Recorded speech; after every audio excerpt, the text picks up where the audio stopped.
Just when I think you couldn't possibly be any dumber, you go and do something like this and totally redeem yourself. Conditions, and then they were talking. The one, well, we'll bring it up. We'll talk about it. Yeah, it was a lot of. Yeah, we'll talk. Yeah. With that being said, what is up, Internet? Welcome back to another episode of the Three Averagely Intelligent Dudes discussing dangerous ideas. And we're very happy to see you. We are indeed. Welcome back. Welcome back. How you boys feeling today? I'm feeling great. How about you? Faded and X-rated. You've been working on that one. Say. Actually, no, that just came to me right now. That was a hot off the top. Off the top. I can never imagine you X-rated.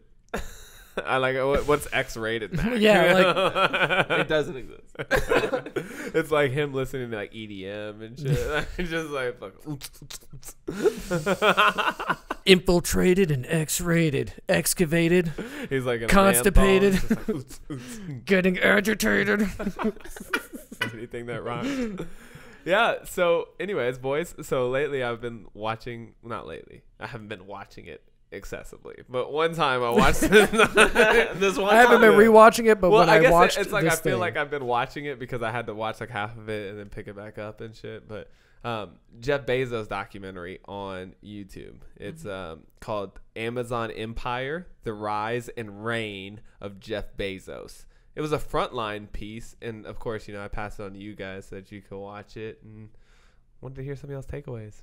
Yes. Actually, you know what? Let's start with Mac, though, because you went on a very fascinating rant about this just based off of what I told you about the docu. Yes. And then I was really excited to see it in your Instagram, and I was laughing because I was like, man, my brother's such a capitalist. Yeah, what'd you have to say about this? I am a capitalist. Yeah. I am a capitalist, but not necessarily because I really think capitalism is all that great, but it inherently, like, all of my political philosophies lie from the idea that enabling the most personal liberty is the best way to go.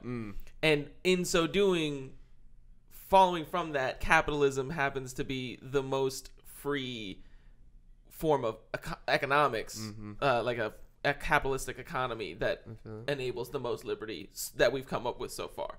I'm open to new ideas. Yeah, I'm not yeah, like as we all are. Like capitalism is the best so far. Yeah, none of us here are and concrete. And it's not the best. It's just the best at doing what I think should happen. But I mean, I'm also not.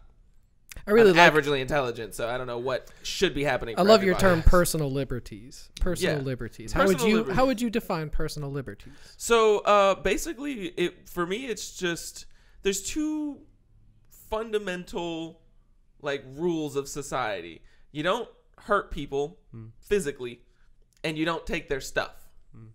And that's basically where your personal liberties end. So as soon as you hurt somebody else, you injure another person, or you steal from them their property, then you've broken the law, basically.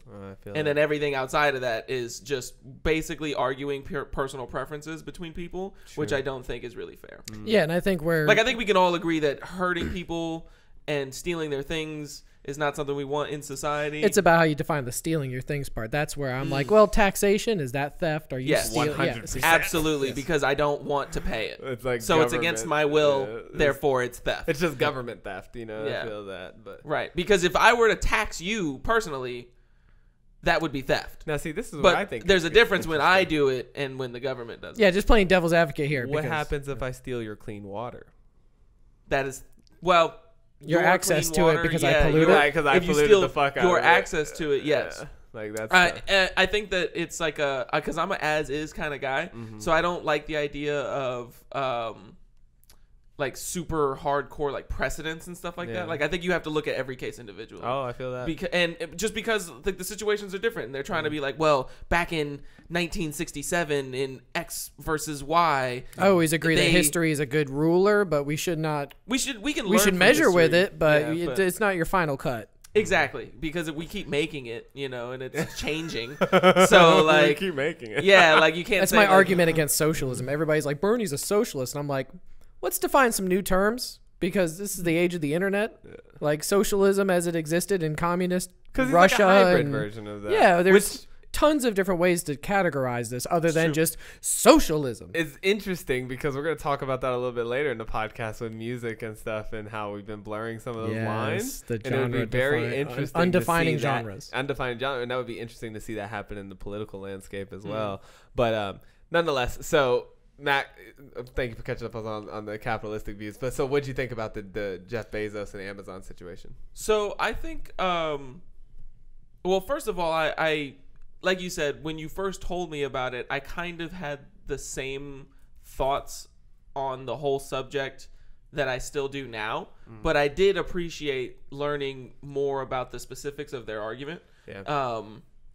And I mean, they're great points. I mean, they're making great points. But help the podcast I because think they didn't watch your rant either. Right. So basically, the idea was that Amazon is becoming this monopoly because they are controlling, in their words, controlling the too much of how we do commerce, and they're too far ingrained into our lives. They're taking the marketplaces over. Right, and they continue to just expand and take over different industries and things like that. So, and they're basically making the argument that Amazon's becoming too powerful, and therefore we need to break them up, that's what like an antitrust or an anti-monopoly law. That's definitely the premise that was set up in this documentary. And so, for sure. I did not watch all of it, but argument what I was- saw, yeah, that's exactly that's exactly what they're talking about. My argument to that is just that we already have antitrust laws, and if they want to bring a full-blown like antitrust like litigation against Amazon, I'm all about that. Like, that's part of the thing, you know, and Amazon will have to defend themselves. But I don't see a really strong argument for it, just because Amazon happens to be, because Amazon is not doing anything that you could inherently point to and say this is getting around legal ways of blocking out competition. Sure. They just happen to be doing it better than everybody else, from what I can tell. The argument seems to be more change the rules in the sense of like, don't let them do that, because if you continue to let things be the way they are, they could monopolize the entire marketplace. And then everything is Amazon that you do. And if you don't have Amazon, then you don't have access to things like clean water, or you know, like that could be a possibility in like a capitalist future where it's like, okay, now they own all of the marketplace. And at that point, it's like, well, but that's not the point. That's not what antitrust laws are against. It's well, not anti-monopolies. About they want it's you not to about, but the monopoly, the definition of a monopoly is not a company that owns everything in an industry. It's a company that owns a majority stake and is illegally preventing smaller companies from competing with them. Now, that's what a monopoly is. You have to actually be doing something to keep the other companies from getting to your level. Now, you could make arguments that Amazon's doing that by lobbying the government, but that would be a legal way of doing that. That's something that they're allowed to do. That's the point, is change the rules. Get the money out of politics. Get the lobbying out of politics. That's what I mean by... Then that's not an argument against Amazon. This has to do with everything. Yeah, you pull out on business in general, and it's just like, oh, now you have corporations that can fund politicians and make laws in their favor. It's like you want to... If you pull back from Amazon, like, we don't want that to happen in general. Right, facts. Yeah. I wanted to rewind the conversation and preface it for the viewers, because I feel like we got really deep in it, like real quick. And I want to set them up for like where we're at with the conversation first. So weeks ago, before we were talking about this, I watched this documentary, like half of it, just going to sleep. And in the documentary, like you were saying, it was very much a piece on, is Amazon getting too big? And like, is Amazon becoming a monopoly type situation, or just something that we should worry about, right? And so I come in the next morning, I'm like, yo, Jeff Bezos trying to take over the fucking world. And I was like, what? And I'm like, I'm just saying, man, like, he's really like, you know, sucking up a lot of market share here in the situation. He's got everything going on. Right. Whatever you need, he got it. And then Mac's like, well, I mean, he's doing it good. So it's like, he was like really making a strong case for the fact that like, how can Amazon be evil if you love them so much and they're helping you so much? How is that like an evil thing, right? Mm-hmm. And so we got into a pretty heated debate, but not a heated debate, but a debate about it nonetheless. And And so then fast forward like about a week or two later, you were reading an article about how Amazon was putting out a bunch of jobs, recently and stuff. Yes. And that's what spurred your thing of being like, see, again, here's another example of Amazon doing things that are of a benefit to the society, and I don't see what the problem is. And I was making the statement that I don't think there's a problem now, right? Like right now, Amazon is holding it down for you. You love your one-day shipping. You love the fact that you can hit the internet and get anything you want instantaneously. It's mega convenient. But what I was trying to explain to Mac was that we're all individually looking out for ourselves. So I use Amazon because I love free shipping and I want my shit now. I'm not thinking in the grand scheme of like, how is this helping Amazon become more powerful? Because Mac was always saying, like, if it becomes a detriment to you, then you could always, in a capitalist society, you could just stop buying from Amazon, stop using Amazon then, right? Or use another part of the free market. Facts, go somewhere else. Shop at Walmart. Open up your own, competitor to Amazon. And I said, well, what if it's too late by then, And so then that's when we were making all these points about how Amazon's starting to take over multiple different industries. They now supply like almost anything that you need down the supply chain, almost down to food and all this stuff. And this is, so I guess the premise is that I think that you could see how it could be dangerous in the future, And it's like, it's a scary thing, but it's not necessarily something you got control over. That's something that I feel even more strongly about after watching the documentary is that I definitely like they're not making far-fetched arguments to me. Like I see what they're talking about in the documentary, and it's very clear that you're right. Like if it all hinges on if Jeff Bezos is really about that life, basically. And when I look at him, I don't see it. And the arguments that say like, because that would be more of like a character thing for me. Because if you're a good person, you're going to run your company like a good person. So I'm like, okay, if it's really going to turn evil, then I'd imagine that Jeff Bezos is actually on some fuck shit. And I don't see a fuck shit. He just looks like a smart old bald dude. I just believe like any sane person that there are crazy fucked up people in this world. Facts. And if power corrupts people, right? Because we're all animals. We're all Freudian. We all have the animalistic dominance inside of us. If Jeff Bezos gets all that power and goes from being a balding guy in his, how old was he when he was like starting to pop and doing the book thing? He's been at the, I don't remember exactly he started this shit when he was like anyways, take him then versus him with a net worth of how much? Well, he's now the richest man in the world. Well, yeah, but he's been the richest man in the world for a few years. I want to get my facts straight. Yeah, I'm just saying. I'm just saying his numbers. 200 billion. Worth exceeding 200 billion. Yeah. So we got more than that, but we say 200 billion. You go from that to that. That power is not going to corrupt the average person. I mean, I'm not saying it will corrupt everybody. I absolutely said this in the original conversation I was having with Mac. I was like, look, dude, absolute power corrupts, absolutely, or something like that. And he was like, but it doesn't.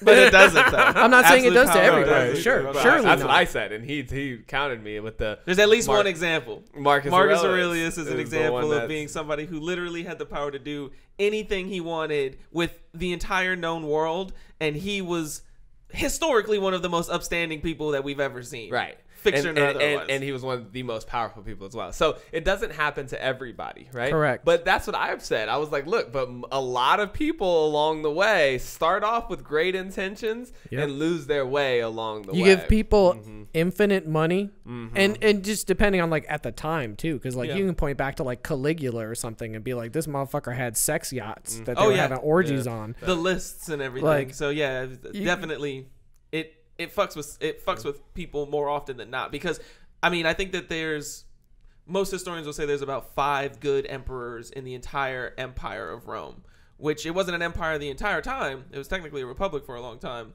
but it was also an empire for many hundreds of years. Yeah. And so there were not very many good emperors of Rome. I will admit. Yeah, right. I will admit that. So, actually, Jeff Bezos, though, from what I could tell from the docu, seemed to be actually a really nice dude. Like, they were talking about, like, a lot of the things that are propagandized through their company about, like, love and, like, not being conquering. Let's see if we can pull that up, because I do remember this part being pretty... It was in one of those things where they were highlighting stuff in the purple. I remember that. We should find the timestamp guy for this. Maybe he's in there. Check it. This is an internal memo that Jeff Bezos sends to the executives of the company at I can't remember after what happens. Maybe we can see if that. Yeah, plays, I'll just click back. Hello. They don't want you to even think about how they do this. They just want you to be wowed and how'd this get here? I'll give a little bit of my love to you. They wanted people to just think, whoa, magic.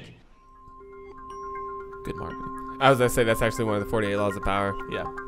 And magic was a big part of Bezos' marketing strategy, with an emphasis on the company's miraculous level of innovation and growth. We started Amazon Prime in 2005, but then something very extraordinary happened. Poof. This. In 2011, skyrocketed. That's when I got into Amazon that Prime. graph changed a lot. As Amazon grew, he wanted his top executives to think about the kind of company it was becoming. He wrote a memo titled Amazon.love. A copy of it was obtained by Brad Stone. The memo is another example of Jeff being very prescient about the future. It's Jeff grappling with the idea that not all big companies are loved, that there is something that we get uncomfortable with when we talk about very big companies. Rudeness is not cool. Defeating tiny guys is not cool. Risk-taking is cool. Winning is cool. Polite is cool. Defeating bigger, unsympathetic guys is cool. Inventing is cool. Explorers are cool. Conquerors are not cool. I agree with that. Some Right, businesses, that's a lot you of can tell good- when you go in and have meetings with them, they have a conqueror mentality. And there's a big difference between being a conqueror and being an explorer. And I think in this very inventive space that we're in, it pays to explore. That's a good fact. I'll pause. But, it's great. Like you said, like the message is great. Like what he's saying, and like He's you got said, some it's slick so- messaging. that he's being conscious about what we're talking about like what the future could lie for.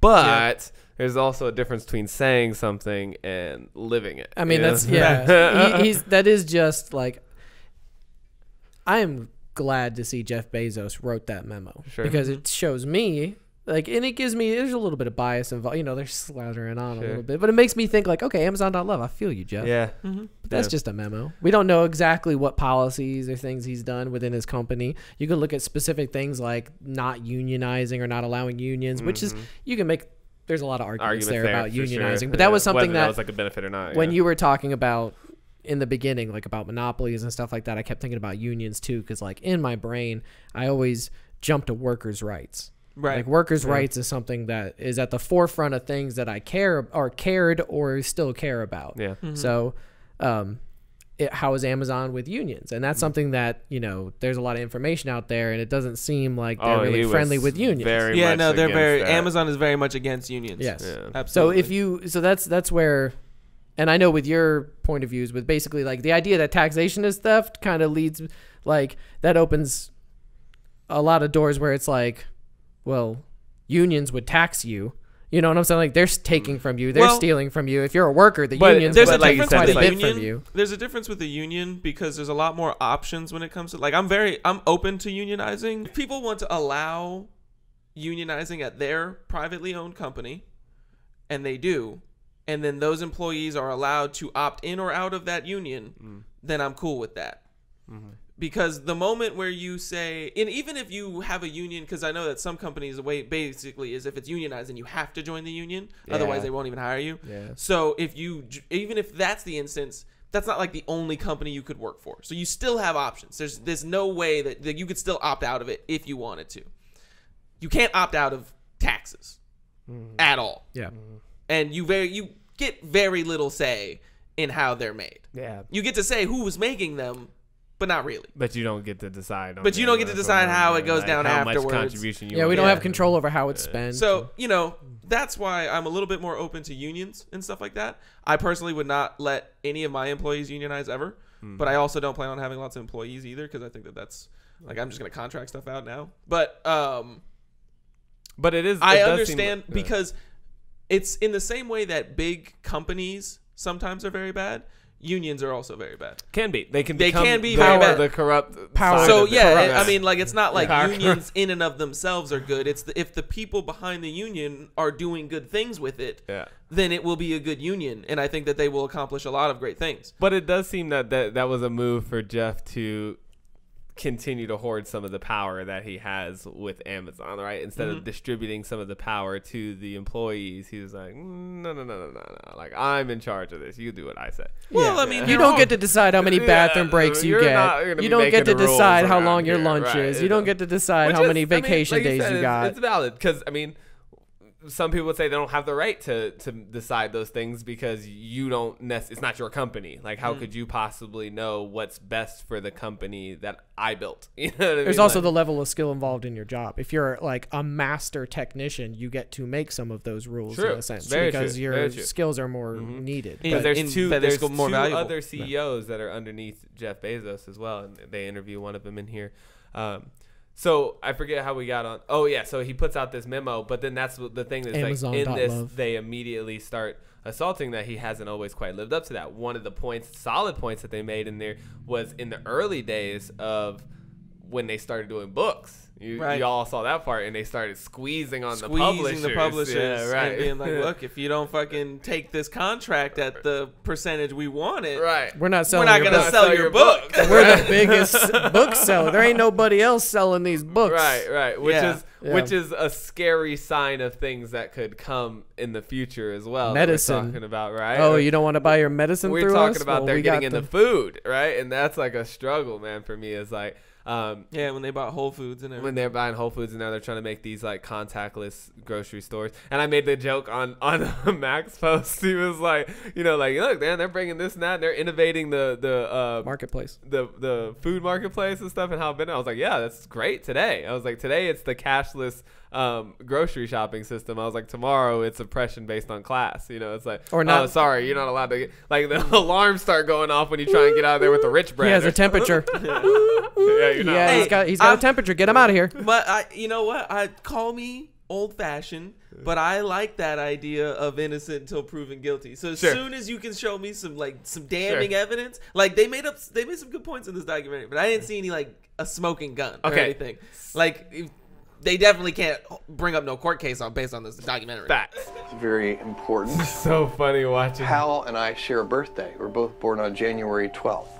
It belied, an enormous Napoleonic ambition. One of the people I really like, Thomas Edison, here's a model of his Who was a thief, by the way. Light bulb. He's famous for saying 1% Thomas Edison was a thief, by the way. I'm just saying, like, that's is that your hot take? It's a super hot take, and just a lot of people have called this out about how Thomas stole it from Tesla. Yes, exactly. Like, he didn't really invent electricity, and like he just had this knack for seeing somebody doing something really cool out in the world and being like, hey, I'll help you with that, and then just robbing them of their whole like thing.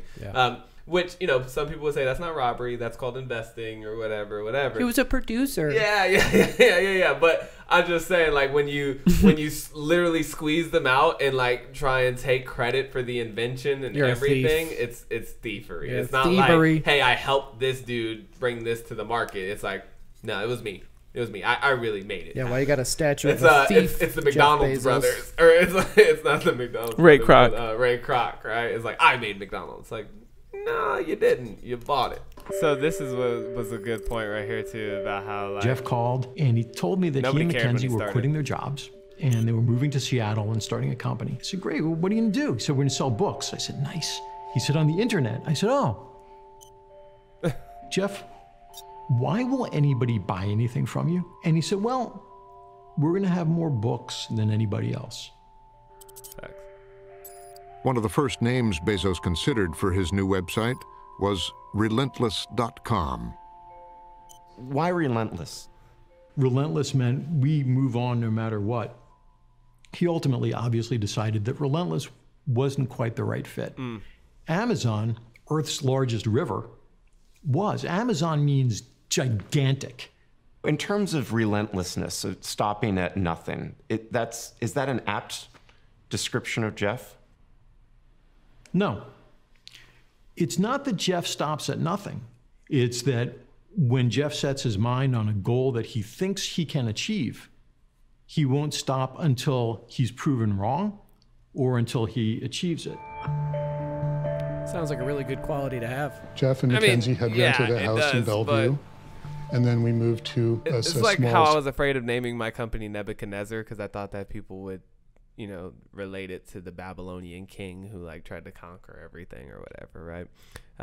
I think that's the same thing too when he was like relentless, you know, but then he's like, maybe that's not giving off the right vibe that I want, you know?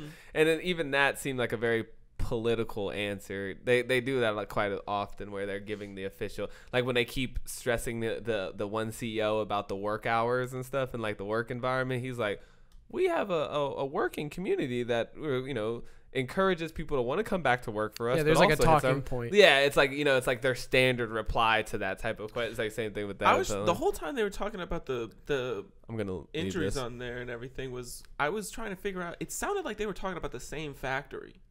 Which one? When they were talking about the warehouses and the AC not working and the heat exhaustion and stuff, like he said that he had one doctor saying that he kept seeing a bunch of patients from the same warehouse. Yeah, he said which that. leads me to believe it's in the same area. Right, which like could have been one warehouse. fulfillment center, right? so out of the hundreds they have. Well, yeah, I mean, yeah, when you have something so big, it's like there's bound to be people working for you that aren't actually doing what they're supposed to be doing. And then you go all the way to the top executive and you ask him, like, what do you think about these AC like these people getting heat stroke? And he's like, well, obviously that's not good. Yeah. Well, you know, like sometimes they don't even know about it. They're like, I'm way far removed from that, unfortunately. Yeah, it's funny how we blame the people in power because it's kind of like the Fort Hood commander got fired. Right. Because of those people that just kept coming up murdered. on All those. You know, sometimes you just catch a murder. No, I mean, like, obviously the buck has to stop with somebody. Somebody's got but you have to keep both things in mind. Like, yes, like the leadership needs to know what's going on.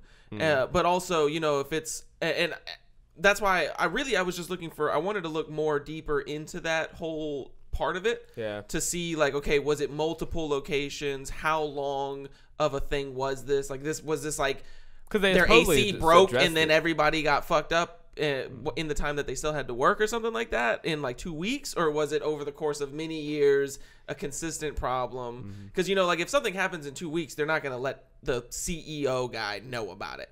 But if it happens over and over again, word might get to him. But it did get to them because, like they said, people were running articles and like there was like OSHA violations and stuff. So absolutely. they were like running into a problem with this, but then supposedly they addressed it. And like he said, he keeps coming back to it. He's like, look, workplace safety is a priority of ours, you know, and like there's pretty much like, yeah, we failed, you know, sometimes, but we've never condoned like sweatshops or anything, you know, or like. But again, there's always the difference between how you present yourself to the public and how things are really going on. They keep saying most people come back to work. And it's like, well, a lot of people go to work at shitty jobs every day because they don't feel like they have other options. You know what I mean? So the idea that just because people keep coming back to work, you're like doing good, it was like a really interesting. He just kept re-hitting that. He was like, well, we try and create a place where people like to come back. And they're like, do they like to come back or they just keep coming back because that's their job? Yeah. And it's a fair point to say, like, Amazon didn't invent the warehouse conditions. Right. Like, the warehouse conditions are, I mean, I would say from what I've seen, Amazon's conditions in their warehouses are probably better than the one warehouse I've worked. Better than the warehouses I've worked at. Yeah, I would say their conditions, but then again, like, some of these, what interested me in this, where they were talking about the length of their breaks and the steps and how to keep that pace and the rate, like how much they have to. And nowadays, you know, they've got heat mapping. So if you get too close to people, you know, and there's this that's related to unionizing as well. Recently, they've said like, oh, these are greater risk for unionizing because the heat maps show that the people cluster together more, and they're trying to stop people from clustering together. So it's like to dissipate the heat in the warehouse, or what do because you they mean? want you more than 6 feet apart. Heat mapping and tracking. Like now for work, yes. like just for coronavirus type situation. Well, that's like social distancing. I'm not saying that's the guise under which they do it, but that's one of the premises is that. And there's a great article I'll link to where it talks about how they actually identified what areas are higher risk to unionize based on these heat maps. Okay. And I see demographics. what you're saying. And demographics. If there's like more of one race than another, they're more likely to unionize. So then you don't want them clustering together. He's not talking about heat maps as in like temperature wise. He means it in the sense of like how you would see a player's heat map for a soccer game, like where they're taking where shots they've from been and at, where they've been like where they were concentrating the most. I just don't know how. I don't remember how they define it. But basically, in the article, what he's saying is, which is true, the closer the people are to each other, and the more they can talk, the more likely they are to unionize. Because obviously, if you're separated from each other, you're not going to even. And come Amazon with is supposedly Amazon was really like they said that in this docu, how they try to keep the employees from talking to each other or interacting. Like you weren't even allowed to use the way. word unions and stuff like stuff that. like that. And then if you work in a company below the Mason-Dixon line, that's pretty much how it is nowadays too. I know the company I worked for, the grocery store, you can't say the "you" word. Oh yeah, I would fuck around. I'd be walking around. I'd be like, you know what we really need, guys? A big group of workers. But supposedly that you helped couldn't even use synonyms. like according to the docu, like if people were even like remotely like, you know, we should get a basketball team together, boys. They'd be like, fire, get this guy out of here. Team. He said team. This guy said team. It's but. You know, you talk about the heat maps too. The fascinating thing about Amazon in particular, and we can expand on this, I think, is it's not just the fact that these guys are selling a lot of stuff, right? Or like that they're becoming this big corporation. It's also in the way that they operate, in the sense of they love to expand into multiple markets, right? That they talk about how that guy created that robot company, and then they just bought the entire robot company. There's the diapers reference as well. Oh, yeah. They just take that. And then how they're into data collection, like out the waz. So they study everything. The time, you were talking about heat maps, like where everybody's at in the warehouses, the inventory, they're just collecting they are Big Brother. Constant data on how the system's operating in the name of efficiency. So I mean, that's good business. I'm not saying it's bad business, but when you mix all these things together about, I mean, robots, of course, are, you know, sketchy. The food, the data collection, the massive size, and then the point that I was trying to make that I could never find in this, that the part that really got me scared, the investment, was the investments. Right? It's like that the business model. You say, oh well, if it's just a capitalist business that's just doing good business, then what's wrong with that? But it wasn't. It was Amazon was floated for damn near 20 years on just millions and millions and millions of investing dollars. And I would love to and undercutting competition and things like that, so that it could dominate the marketplace and then make money, because it is the basic monopoly light. It's diet monopoly. Yeah, exactly. It is. It's diet monopoly. Collusion. That's a good argument. So that they got all the big swigs together and was like, look, man, we'll just buy out everything, and then 20 years from now we'll own it all, and then we'll just dominate. Pause. And it was like, diet monopoly, big swigs. fucking comedy genius over here. Ladies and gentlemen, just appreciate what you have. Yeah, no, it was. See, I see what you're saying there. Like, that's also a good argument. But like, again, my libertarian pull is like leaning me, and I'm like, well, you know, Jeff Bezos did convince those guys to give him that money. Like, it's not like he forced them to. Like, if you show me that he stole it, then I'll be like, that's some heinous shit. But I mean, if they just gave it to him and his plan is working, that's a good investment. I mean, like you said, they didn't break any laws here, right? And then like that's a good strategy. It's a business strategy. Some people try to hit like a blitzkrieg where you just try and suck it up as much as you can. This is a good example. So I was with a friend last night, and she was talking about those fidget spinners, and she made the comment about how, like, man, I wish I could have like invested some money or just invested some money in fidget spinners, because there are people like that who have a large supply of capital to put behind something like a trend. They're like trend jumpers or something like that. I can't remember what the term itself is, but you know, you see fidget spinners come out, and then you have the connections and the capital to link up with a manufacturer in China to get a bunch made and sold, and then you catch a good cut when the trend is hot. You do the same thing with t-shirts. When Kanye West says something crazy and it goes viral, you print a bunch of t-shirts that say that and just catch that wave, right? So I think that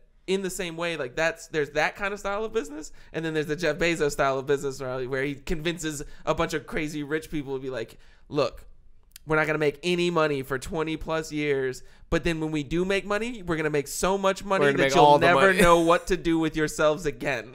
We'll make all the money. It's like the short versus long term. Yeah, no, that's true. It's a macro play. And like you said, in a way, it's good business sense.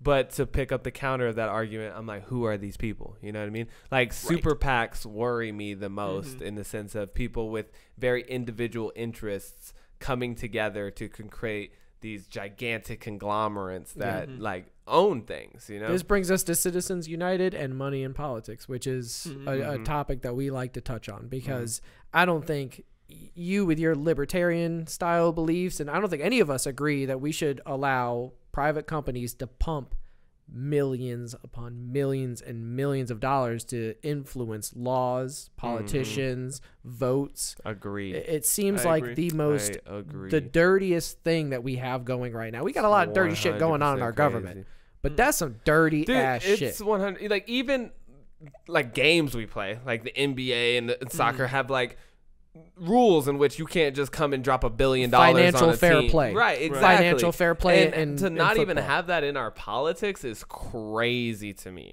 Crazy to me. I was also watching Rotten. You watched Rotten? I've seen many of the episodes. Yes. Yeah, dude. Garlic. They were talking about the garlic industry one, and there's this whole thing about this garlic super PAC that they created, so that everybody else would be regulated in a way except for this one company. They like, and then this one company was just getting it in for these people, and so they essentially created like this unseen monopoly. You don't know anything about it. You don't care. You're just buying garlic at the store. Backroom deals with cigar smoke. And this is the problem when I talk about Amazon. It's like we as consumers aren't together in this. Like we're not trying to. Oh shit. Oh fuck. My leg's Charlie horsing like a son of a bitch. So before I was rudely interrupted by this ridiculous fucking Charlie horse that I just had. I was just saying that the consumers, we don't come together and worry about like how we're helping Amazon take over the world or not. You know, it's just like we just are consuming things and just like thinking, yo, this is dope that I get all these benefits. I believe you're referring to what Adam Smith called the invisible hand. That's what he described it when he talked about capitalism, was that really nobody gets what they were intending to get. You get what everybody ends up making together. And like the invisible hand, like nobody really knows what it's going to end up doing. Like you said, we are all part of how the hand moves, like a school of fish. You know, you never know which fish is going to make the whole thing turn. But when it does, the whole thing fucking turns. Yeah, that's groupthink. That's group marketing. Exactly. That's Bernays sauce. We're all acting individually as a whole. We're all acting individually, yes, which is creating holistic outcomes. Like a whole, and I see what you're saying. outcome. We should have more personal responsibility in those decisions rather than just giving our money to every which way to things that we don't necessarily agree with. I think that actually as a society, we've gotten really good at that. You know, millennials are really into, I mean, not everybody and not as much as you might hope. I mean, it's just tough. It's just tough to even try. I mean, even us as we try to remain educated on all these different things. Like, dude, I have no fucking clue what's going on in Amazon. You know, like I don't know if Jeff Bezos is a king or if he's a fucking tyrant. You know, I have no clue. He could be a benevolent god. He could be a pure evil demon man. You know what I mean? He seems like a nice dude. He seems brilliant. I thought one other point that I would love to make in this conversation though is I love how nobody gave a fuck when he was working out of his bedroom when it was just him and his wife, and he quit his job and he started this little bookstore. They were just like, ha, what a dummy. He's gonna sell books on the internet. Leave Wall Street to sell books on the internet? What a loser. Shout out to his ex-wife, who is the richest woman in the world. Facts. Off of what? Her divorce settlement. Damn, that's trash. That is trash, bro. I don't give a fuck what nobody says. That shit is trash. The idea that you could just be like, I don't have anything. Like, dude, feminists everywhere should be raising up. Like, how is that? I'm sorry, don't send me on a rant. I just don't think. I also don't know personally how much she was involved. I mean, it seems like Jeff Bezos was kind of running everything. I don't know what his wife did per se. You know, if she helped in like a major way in the original founding of the idea, then you should get a percentage of the business or this or that. But this idea, I think what you're pointing to is a bigger issue, which is like these ridiculous divorce laws. They're outrageous. Well, it's just that, like, it's like if the man was the breadwinner of your home, and then you just lost table privileges. There it goes. Everybody say bye to Heimerdinger. If you're like is the breadwinner or whatever, he's making the money, and then you like guys split. I don't see how it's like. Yeah, that's what I mean by these ridiculous divorce laws. I get a piece of that. I mean, I guess I kind of do because you did help. Like, okay, for my wife, for example, whenever I was like that, like we work as a team, so like sometimes she's the one that's working, sometimes I'm the one that's working or whatever, and I would never think about like if we got a divorce, not taking care of her because like you said, she put in on this, you know what I mean? Like I wouldn't have been able to create what I've created without her. So I get that, but the idea that it opens it up for people to manipulate it, Well, especially when you balloon it up to billions and billions of dollars. Because like if you're only making, it's a very complicated process. Because it's not even like you said, it's not even just like survival money, it becomes lifestyle half money. Your net worth. Or yeah, they literally base it by your lifestyle. So like basically they say both parties have to be able to remain living the same lifestyle that they had while they were married. Which is why nowadays you see all these prenuptial agreements because people are much more concerned about their personal assets and divorce rates are skyrocketing. They are huge. Yeah. I mean, look at our everyone at this table's families have experienced some, And I think actually this points to a larger problem, which is the fact that the government's involved in marriage. Yeah. Yeah. To the point where they're regulating what happens when you break up. You know why? We need to arbitrate who gets the money. You know why that happens? Because you get fucking tax breaks for being married. Yeah. Yeah. Well, that's what I'm saying. The fact that it's any of that. That's bullshit. Any of that. The fact that anything has to do with your marital status is like how much you're paying in taxes, whether or not you're allowed to or not. Seems like a holdover Christian value. In the sense of like how it affects all of government, where it's like it's on all these papers, it's tax breaks, it's households and exemptions. Yeah.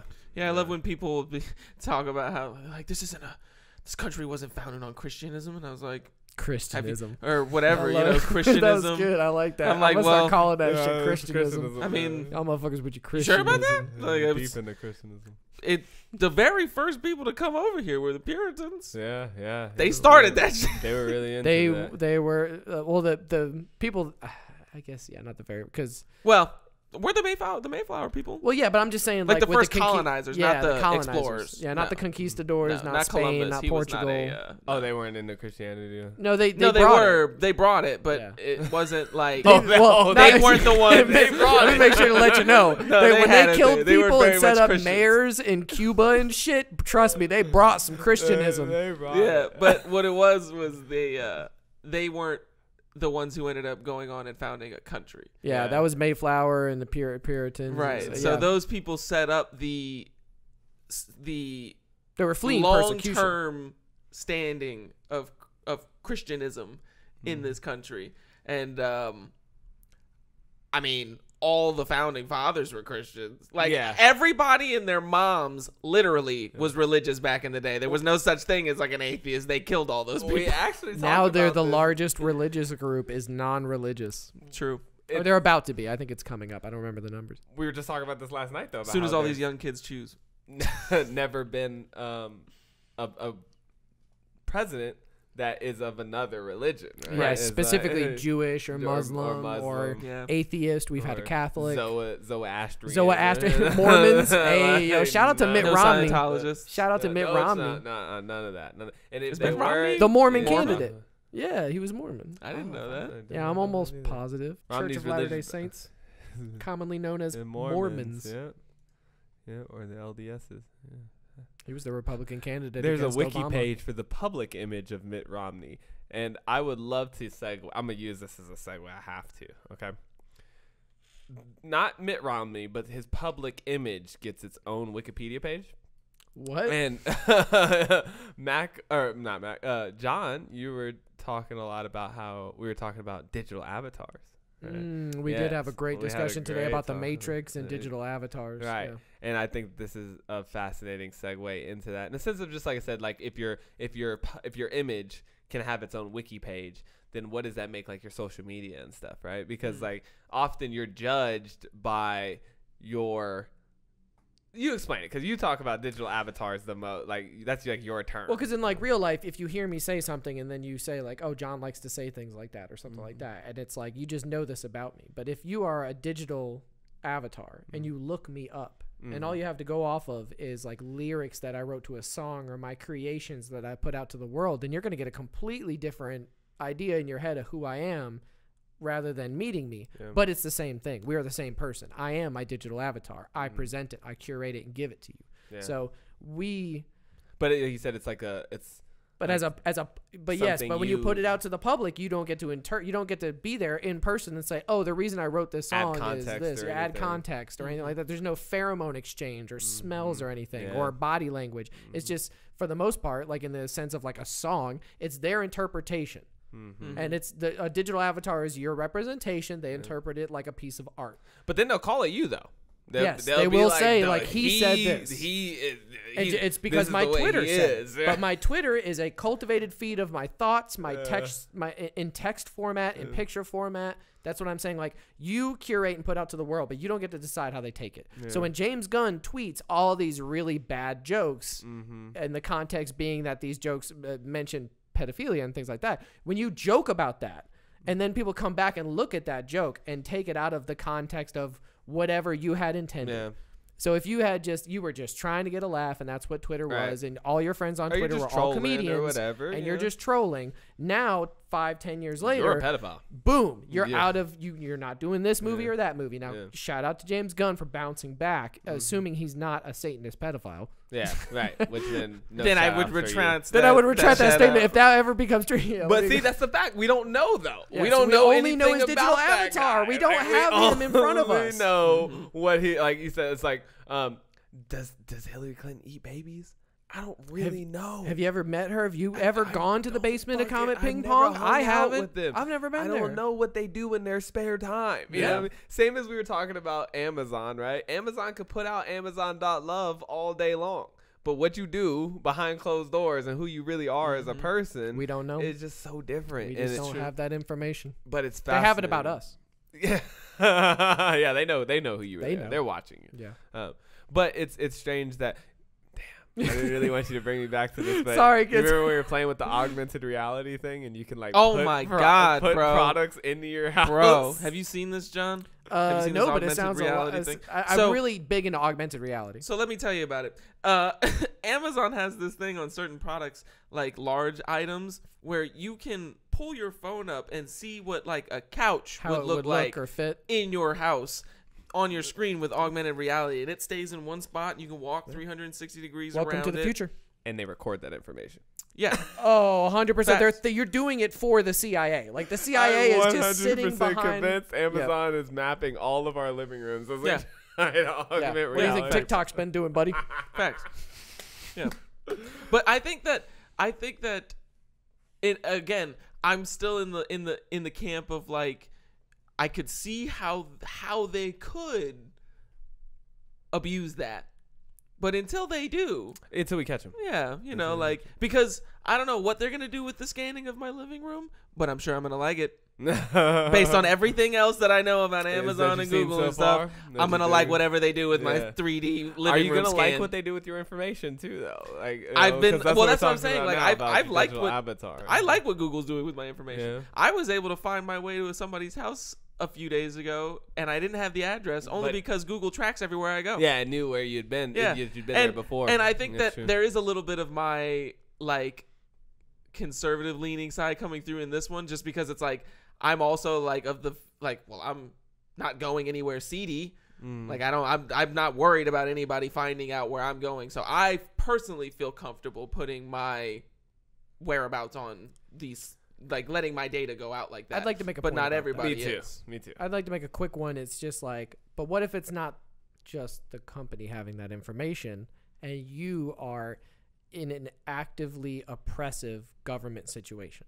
Like if our government comes and takes all our guns and locks us inside our houses like China, then it's like they have all your information. So they get to decide, they know who you're meeting with and all those things. Then it becomes like I don't have any freedom to break out of the hold of my oppressor. So if all these systems are already in place with these corporations, if these corporations ever took control in a crazy future, they know exactly where you've been, where you're going, who your friends are. Everything's mapped. Like, all that data is The government there. doesn't already know that? I'm saying they do. They do.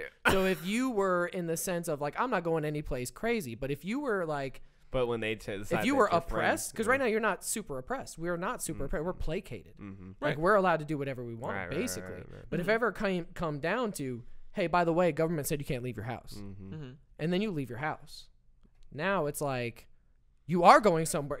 Now they've deemed everywhere a sleazy alleyway.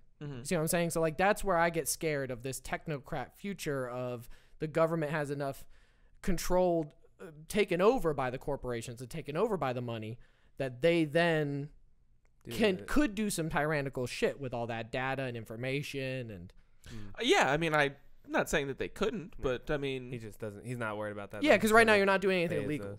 No, I'm saying that it's not even. It's a whole nother level beneath that, in the sense that just because it could get bad doesn't mean that I'm not willing to try it. Yeah, I feel that. Like, I'm just because, I mean, I could get hit by a bus when I walk outside, but I go outside every single day. So I'm always assessing my own risks and rewards. And I get what you're saying, in the sense that, in the same way we were talking about the Adam Smith invisible hand, if we're all allowing them to map out everything we do, then that's affecting all of society and not just us. Sure. So I get where that all goes, but I think that there was nothing really there to stop the government from keeping everybody down like that beforehand. So I don't see why we should give up. Like, are you saying, like, what would you do instead? Like, instead of, like, would you not allow the companies to, like, keep people's data and sell it and stuff like that? Well, like, if I controlled all the rules and laws? Well, or I mean, if I you're was bringing within up the system? you're bringing up the obvious idea that it could be used like nefariously, and I'm like, yes, it could be, but I love where you're going with this. Though. Yeah, like, what would I do? What would you do about that? Yeah, I don't know. What you're essentially saying is, like, so what, you gonna not use Google then? And it's Right. like, you are though. But you are like, going to use you Google. want to use Google, and you want that. You want those, like, Yeah, no, you I want agree with that to point. do all that stuff for you. But then on the back end, it's like, but don't use my information in a way I don't. Yeah, what I'm saying is, right now we're complacent because they're not oppressing sure. us. I'm Well, I saying was that gonna if it were to happen, at that point it's like, shit, Then it's we're definitely- then it's stuck. fucked, Like, you know? we're fucked. Just Because like we we have said. all bought in. We bought into Amazon already and Right, created this megalithic corporation. And that's what I'm saying, is when you realize that it's fucked, it's too late. You've already created the monster, and now you have to slay the monster, and that sucks. But like Max saying, he just doesn't see it as, like, a reality, like, in the sense of, like, a strong, like, I see it probability. as, like, I guess, because I don't really. I'm see very it as much strong willing to, like, deal with that bridge when I come to it. I feel Yeah, that. like if happens- Amazon flips on me, then Then I'm perfectly willing to stop fucking with Amazon. I'm gonna stop using Google if they start going on some fuck shit. I was gonna tie it back to the same conversation we talked about with digital avatars, in the sense that that's the same thing with your data. Right now, it's like, I'm not doing anything wrong, but just like, what if people start using that information to try and judge you, right? What if they look at your past It information? comes up, whatever. It comes up, it's like, oh, he keeps going to so-and-so, this girl's house or whatever, right? He must be cheating on his wife. And then it's like, there's this whole rumor going on out there because whatever. And I mean, I'm just extrapolating, but like that there's this certain type of data out there that doesn't mean that. And it's the same as we talk about, like, I put out these opinions on Facebook when I was 15 years old. Has nothing to do with me as a person or anything, and how I've grown since then or any of that stuff, but we'll really try and judge somebody based on that. Right. And I see how that information could start to be used against you socially and in oppressive ways from like a government. And if it gets to the point where it's not just a group of dedicated people digging into your past, if it gets to a point where it's an algorithm where you just hit a button and it reads whatever it can find that you're linked to on the internet forever and ever, then it becomes like, like they hired Investabot to come and look at me and cancel me. Cancelbot came and looked at me. So they found that one time. It's gonna bring a new definition to the phrase "I'm being audited." Could you imagine, like, what if your life? Like, what if you had a PC and you type something, you're like, I don't like that opinion, let me delete it, and you delete it, but it's like those keystrokes are there forever. Yeah. Dude, so it's like Cancelbot comes back and was like, I read that terrible fiction you wrote. I mean, basically, what you guys are talking, you're describing the fear of God. The AI is- all-knowing judger Well, that's how- going to judge even your thoughts. That's true. But that's just an algorithm. You can literally make it. I feel like we live in a society where an algorithm could be made right now. People could dedicate themselves and create it where that could be a thing. You could just hit a button. Well, if they can and have it's- access to the data. Well, that's what I'm saying. Like, we have this vast data collection in our world, and it's on the internet. If anyone ever had access to all that data and was able to go through and look for it, and I'm saying that a robot's the best candidate for that job. Sure. Yeah. That's something that like when Skynet comes online, you're fucked because then Well, 'cause I'm Skynet just taking- knows you to a T. I'm just taking what you're saying to the conclusion. Yeah, it's sure. like, don't judge me for the things I did in the past. And I'm saying, like, I hope our society learns that lesson. Well, I with will James judge you. Gunn and with everybody else. I mean, hope as a they learn human, that I lesson. don't judge humans like that, but I'm just saying, like, people should be judged by their actions. So if you are a pedophile, then you should be judged as a pedophile. If you made pedophile jokes on the internet, it needs context. You know what I'm saying? Like, you can't say, oh, he's a pedophile because he put that on the internet, or you posted this type of picture, so you must be this type of dude, or whatever. Yeah. It's like you said, these are. It's a digital avatar. It's not me. you. It's It's not not me. you. It's Yeah. like when I make my Pokemon in the game, I'm not the Pokemon. You know what I'm saying? But like, it's like I think that it for me it involves a separation of value as a human being from my preferences of which human beings I would spend my time with.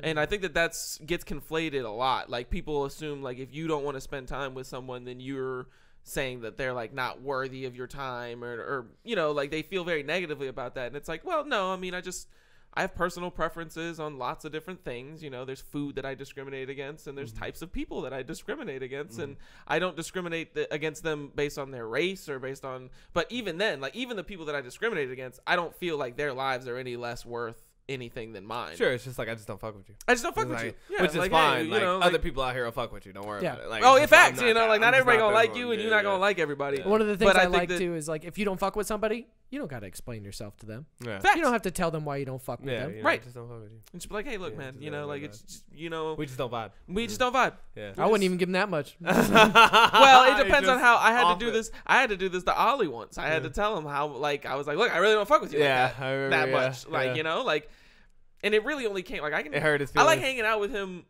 sparingly. Yeah. Like, for some reason, when we hang out too much, he kind of gets on my nerves. Yeah. Yeah. So, you know, but, like, that's happened with lots of people, and it's like, I don't hold that against him. I don't think that he's, like, any less of a person Sure. because, you know, sometimes I can't be around him. Like, Shout out to the friend. sometimes Yo. you get on my nerves. Oh, facts. And, like, sometimes I have to be away from you for a while. facts. It's just a little bit. I was gonna say, shout out to the friends I don't fuck with anymore. I still love all y'all. Yeah. I love everybody. Yeah, like maybe we just didn't, like, it wasn't the best for us to hang out all the time. That's You fair. know, Because you like, change too, though. Like you said, like things about like that change and stuff. I mean, like you you said, can it's, go your own way. I think discrimination is like totally okay, right? It's just like, well, what are you basing Hot it off take. of? What are you basing it on? Well, what are you take. basing it I off got of? you. So, like, Yeah. discrimination. Is it a valid based on form of your discrimination? I think that there religion, are or valid forms of discrimination. Yeah. Because, you know, we discriminate and we have prejudices for other reasons than to harm other people. hate or oppress other people. Yeah, right? like, it's not the that's only thing. reasons It's why like- we prejudice. And like, you can get information before you And like I discriminate. said, I think food is a great example. Like, you discriminate against certain kinds of foods. Some people don't like. I'm not a huge fan of Italian food.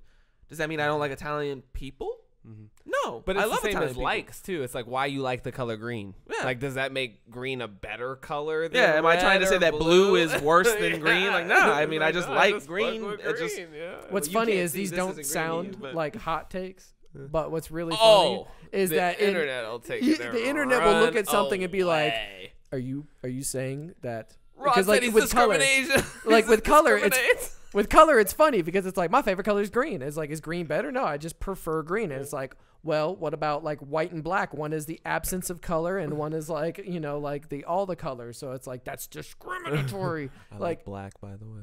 Yeah. Well, I think that I'm a Robin's egg blue I kind of don't. guy. I personally don't think that judging people based on the color of their skin is a good barometer for how good of a person they are and Right. how well you'll get along with them. But as a freedom-loving guy, if you want to disassociate with black people, I don't want to be the guy forcing you to associate with black people. You just don't like to force people to do anything. I don't like to you force just people don't to like do to anything. Make people do So, stuff like, yeah, that. like, I feel like I don't want ethno-states, Like, you don't but like I'm not it. going to stop you from making Like, one either. you're not like with it, but you're not like against it either. bring it back to the topic we were kind of talking right now. Do you think it's okay though? Like you said, it's not really cool to discriminate against somebody based on their skin color or something like that. But what about their social media, right? Like if you get on somebody's, you ever got on somebody's Instagram and be like, I don't fuck with this guy. yeah, like Absolutely. I do that all the time. Like on Facebook or something. I do that all the time. Yeah. Or I'll read into things they do. Like, I see what you're doing with that post. Yeah. I read into, like, I'll look at it and be like, I see what it you're all trying over to your face. spew out in this stuff. Yeah. But see, that's the thing that sucks though, because like we were just talking about, like that's not really you though. You know, True. it's like it is. We're allowing the world Depends to on, it interpret. depends on the Interpret, person. but- Some people are a lot more curated with their online Sure. persona, and some people are not. Oh, true. I mean, Some like people are just I'm spitting no their different real on talk. my. Like, I'll say whatever in real life as I would on the internet. Yeah. And you could say something accurate to real life, But and you somebody are, can though. interpret it differently. You are on though. the internet. That's true. Yeah. You are, but there though. are people that are very reserved.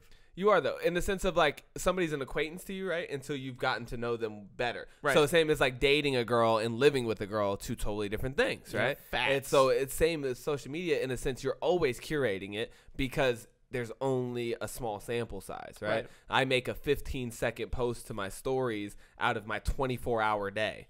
You know, this often gets complained in my personal thing where people are like, damn, Rod be working his ass off. He a grinder, man. He's the most positive guy in the world. Yeah, Every time I see him, he's working. Like, positive or something. And I have to constantly get on there and remind them, like, hey, y'all don't see me all the time. Sometimes I'd be having bad fucking days. Sometimes I'd be an asshole. Yeah. Sometimes I'd be like lazy as hell and not working at all, you know? But you think you know me. You think you're like, oh, this dude, you know him because, and I'm pretty open. You know, I spend a lot of time on my, like, they know they know your digital avatar. They know my digital avatar, which is different from the person always, just by nature. You know, I think that's by nature. I mean, but I wish people would start in those separating sense- that though. In that sense, I think that we have physical avatars too. Yeah. Like there's your ego, yeah, your ego, like the clothes you try and wear and all this shit. This is the internal you avatar. Even hide things this is from, the external. from that's people the in digital. real life. Yeah, it's all three. Now we now have three realities in Yes. which that we're living. Very easily, because I don't. What comes out of my mouth is curated from my brain. From this guy. Well, This guy, I'm everything telling I y'all think. everything. I will never take the filter off of this guy right here. Let me tell you what. It's true. People Y'all try to lock say me like, up. man, you have no filter, and I'm like, oh no, I have a filter. You see this pop Believe filter? me, I could say some much more wild shit. Believe me. The shit that I say out loud is nothing compared to the things I think. Okay, funny joke. This is a funny true point about this. Every time I jerk off, right? Right after I'm done, start. yeah, Keep it going. After I jerk off, I always come up with some really hilarious, funny porn joke, right? I'm always just like Do you do always this on just purpose or this is happening? No, it's just how it is. Okay. Like it's I just thought how I it could is. see, Like I'm like, like writing. cleaning myself up, and I'm just like everybody out here trying to act all civilized and shit, but you all know you're in the bathroom somewhere, just fucking. And then you gonna come out and shake my hand and look at me in the face like, "What's up, Mom?"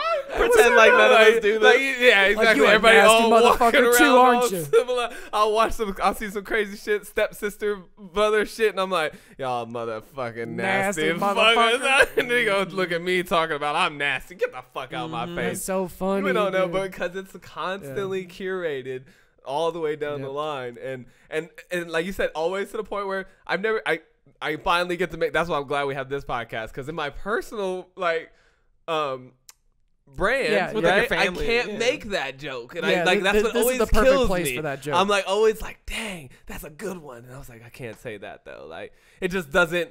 You know what I mean? Like people would be like, "What, Ron?" You know, That's it's weird. Yeah, like, weird, even right? the You don't want to hear your life coach talking about jerking off. I mean, think about like your hero in life, like President Ronald Reagan was crouched over the fucking White House toilet, just,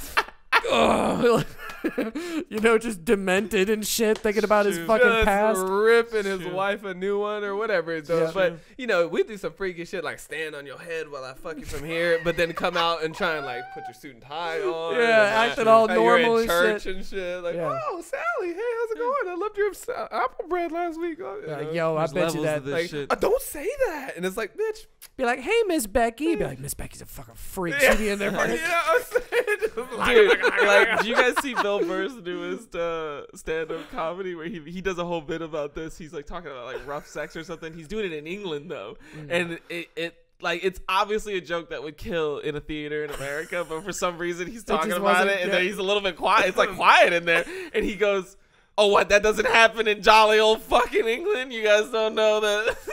You guys don't get down like that? And everybody busts out laughing because it's true. It's true. And then he goes on and he makes these jokes about sex dolls and like a blow-up doll. And then he was like talking about blow-up dolls and how ridiculous they are. And then he segues kind of along the way into these new like robot sex dolls. Yeah. And it's like, that is dead a topic. Silence in this theater. And he was like, see right there, just 5 minutes ago, I didn't even say a joke about it. I just said blow up doll and y'all laughed. Like, oh my God, haha, a blow up doll. How ridiculous. 5 minutes later, I say a robot sex doll. And everybody's like, well, what does it look like? And so it's how another accurate example. is it? It's another example of how we feel like we're doing like different things today. Like you said, like we're so much more civilized than, but you're not. You're not. You're not. You're the same nasty fucker. And that's what everybody's in the afraid trees. of. Yeah, that's what everybody's afraid of. With their fucking history and their data and all this shit, it's because they are going to get exposed. This is why I tell people the number one thing you can do is be authentic. Yes.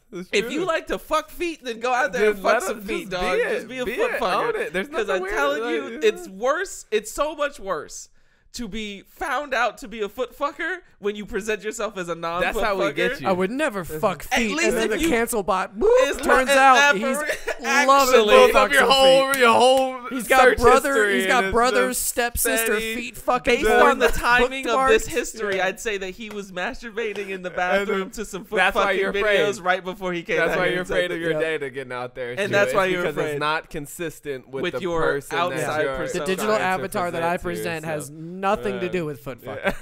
Yeah, no, that doesn't.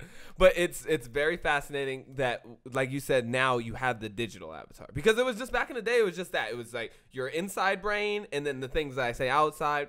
But now it's even a step further. Is my social medias is different from who I might be. Like the things I might say in my living room. I think Eminem was the first person to hit on this, right? Where he used to make jokes about what was the song where he was like everybody's talking about it in their living room or something. Anyways, it's like a joke that Eminem made back in his songs earlier about how he's just like, if I say it on the song, everybody trips, but y'all know you're in your living room talking about the same shit. Yeah, I you know, get what like he's saying the there. same shit. In a sense of like, I think that's why porn and things like OnlyFans and all that stuff is becoming widely socially acceptable in our society, because I think we're starting to pull back a lot of those stigmas of like trying to pretend like we're all these like Directly correlates to religion and government and all that. facts and what we're going to talk about here soon about stripping away genre boxes and stuff and all that. But it's about like we've been trying to shed all these like boxes that society and civilization has kind of tried to put us on through shared values, you know, Right. Shared values. Shared Good values, term there. I think that we're coming to a stage where in like every aspect of society, I see that we've gotten to the point where we're hitting the overdosage amounts of like industrialization, of consumerism, convenience, of like labeling and categorizing. We're hitting the limits of where those things continue to give us benefit the more you do it. Yeah. And I think that we're starting to see, in the same way that you're talking about, we're shedding these boxes, these labels that society has put on us. Like they in some ways put us here, but now they no longer serve us because we've outgrown them. We've outgrown them. And so now we're realizing that there's other ways, like to be more free and open and more in tune with our more innate natural selves, and not be so boxed in and trying to subdue that. And I think we're doing the same thing with like nature and stuff. Like I truly do think that the cities of the future will be in a much more integrated with nature. Yes. I feel like it'll like the cities of the future that I imagine us actually getting to will be some sort of combination of like eco terraforming and like buildings built out of trees and shit like that. I feel like that's how it's going to go, because we're realizing that there are benefits to living in a big city, but there are also downsides that we've discovered. And we're now learning how to put those two things together, because we also don't want to give up the benefits of having the big city. Yes, I love this conversation. Could you please look up Kanye West's campus on his ranch, the design sketches? So you might have to use the word design in there somewhere, but there are some sketches. The Kanye West Camus. It is very much like you're talking about, like these almost like these natural spaces. It would have to be like, yeah, like these are the design images I'm speaking of. Like this is a little okay. Let me see if I find it. Yeezy campus maybe. Hey Mac, I can roll this, but you could also maybe. I could also roll this. Yes. Yeah? Okay. Is that enough for these things? Bigger little dome things? I mean, it could be more, but it always could be more. You I mean, for a paper this big, yeah. Little dome. Yeah, let me get a little bit more. Yeah, these dome things. What you talking about? I'm talking about all of this. This is all Yeezy campus ideas, like these ideas of like these structures. This is my favorite though, because it just shows you the scale on which he's talking about doing these like big open, naturally shaped, almost like natural phenomena for his campus, for his buildings. Oh, I see. So like you're saying of natural integrating lighting and stuff like that. Yeah, I got you. Yeah, they're absolutely like stunning. And some of the pictures I've seen, like, yeah, those mock-ups, like, look at these mock-ups, dude. Like, what? What is Could you imagine going just like a little tunnel that you just walk into, like yeah, that? going into an underground campus building where you're learning about stuff or something, whatever it is. It's just like, wow, that looks alien, like an alien planet. Yeah, they're caves. It is strange too. Yeah. I don't know about that, dude. I do not know about that. I think that I would ideally like to see a return to that. And I mean, like you said, we're definitely starting to embrace our nature side.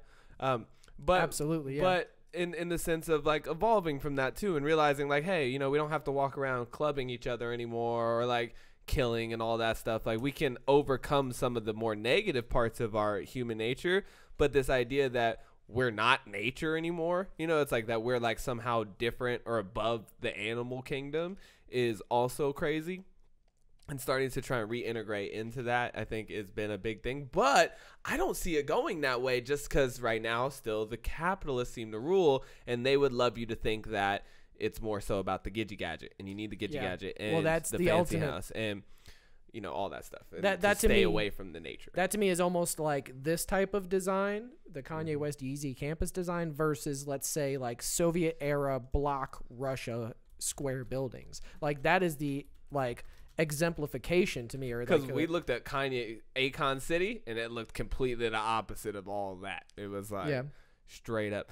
But I think that what puts us but in look at this, that though. Look at how much green is incorporated in when all you just these type in natural city body design. structures. Yeah. Clearly, you can see that people have started to realize on a societal level that the way that we had envisioned it going, Jetsons, like, look at these, wild, like, that was not the way it's going to work. Yeah. We're realizing that it's going to have to come back to nature at some level. Yeah.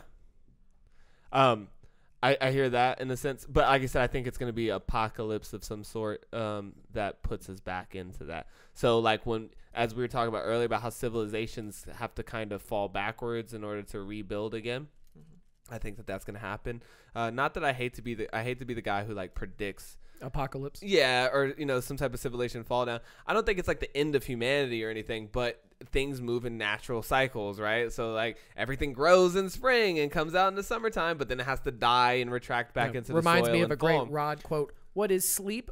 Death. Yeah, facts, right? It's the same thing. It's like a daily death cycle. So it's the same too. It's like everything has a boom cycle and then a bust, and it has to kind of do that oscillating, hit a top. And like Max said, I think we're reaching that overdose level. I mean, I'm not. It's like a vibration. Reaching it, I don't know if this is like 1,000 years, 100 years, 10,000. But it's right. It's extremely hard to predict. But you know, just from the way, like, where the Egyptians, you know, like, not where the Egyptians, but like where's the early Egyptian civilization? Yeah, where you at, Egyptians? The most dominant civilization in society. You're talking about civilizations like vibrating, right? Like going the Roman a boom Empire and the Decadent Society book was huge in helping me understand this concept too. Shout out to Ross Duthought about the Decadent Society. Crazy good. Read that book, please. It's a great book. Crazy good book.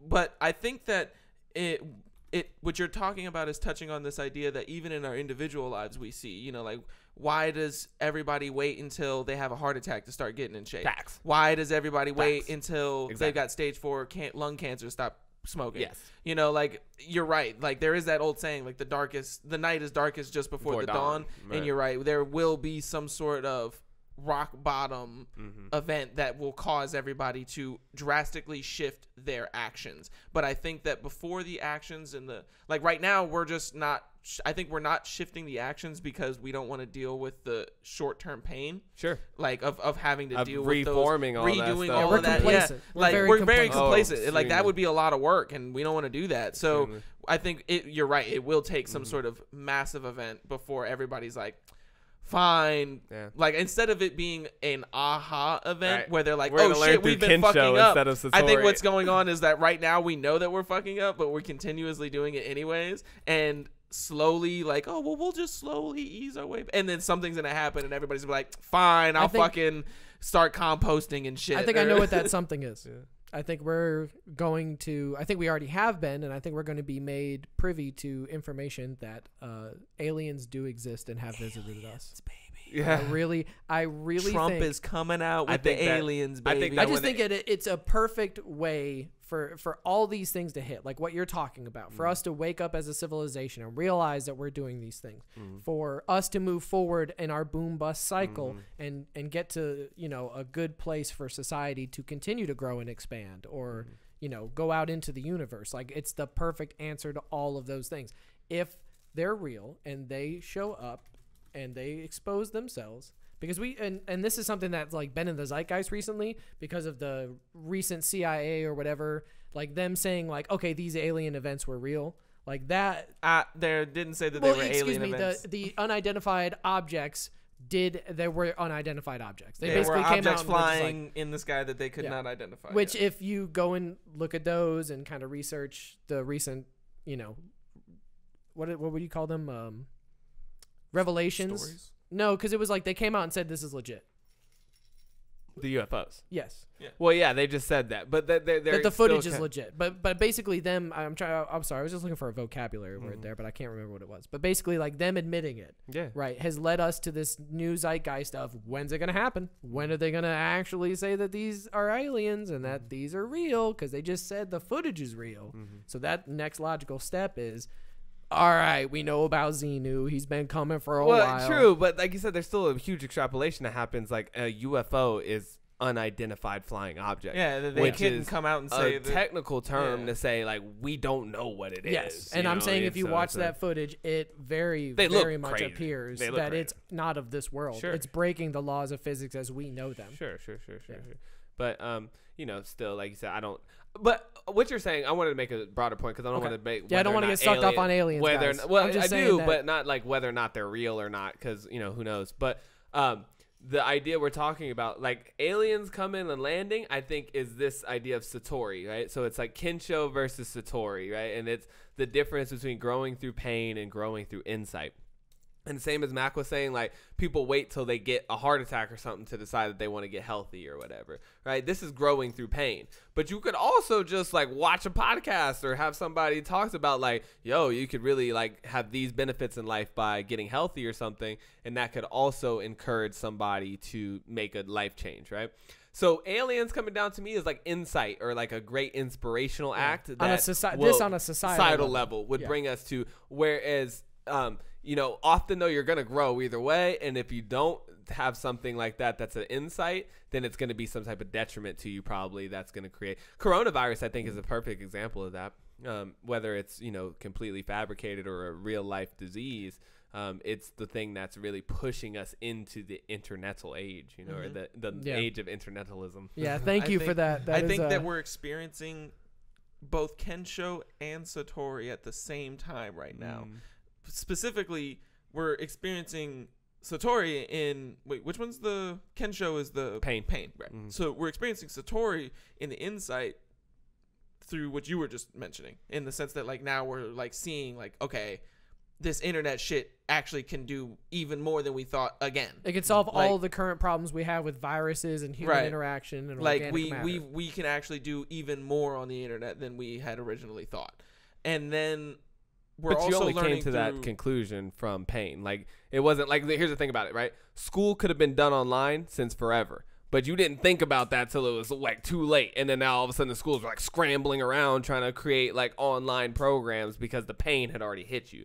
So I don't think you can really have them both. Like you said, the insight's coming from the fact that we have pain. It wasn't like some guy wrote just an awesome paper on like, hey, did you know, guys, that we could probably use Zoom and all these things to like revolutionize our lives in a way. So it's like, I don't think you can experience them both. Like if the insight's coming from the pain of all the teachers losing their jobs and things like that. Yeah, will like change it. So essentially the same thing, 2008 housing market crash, right, was like a wake up call to everybody to start paying attention to Wall Street and things like that, which is like, you should have been doing that. We should have been thinking about that type of shit. So well, I mean, my other point was just to say that, like, I mean, I see what you're saying. Like that might not be Satori, but I think that we're feeling Kensho also in the sense that against the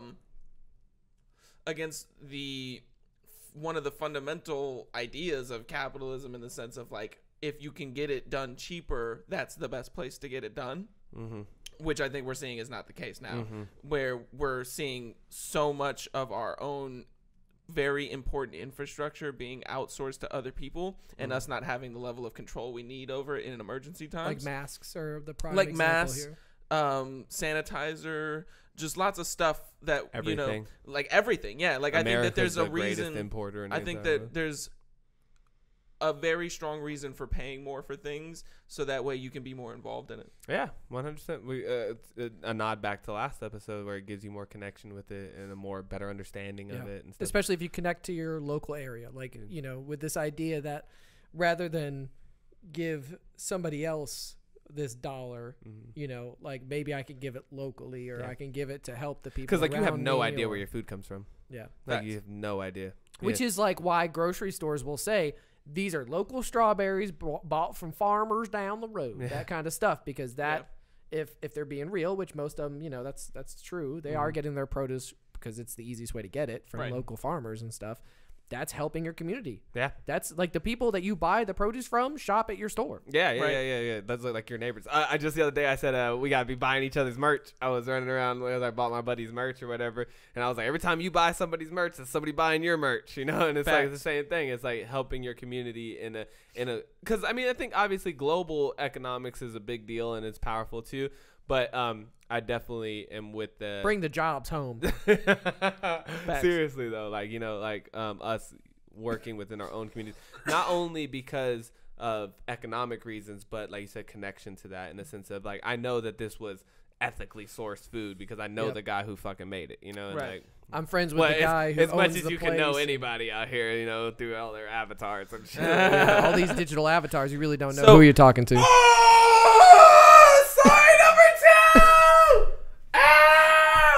I've been working out extensively.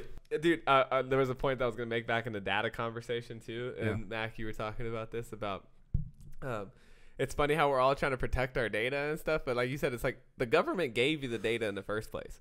Like, you know, like the idea that they're tracking you or something, they've been tracking you since they gave you a social security number. Yeah. You know what I mean? So like all the data that you're worried about them finding out about you is data they gave you. Like I already know and am fully aware of what the government is capable of doing to me. Yeah.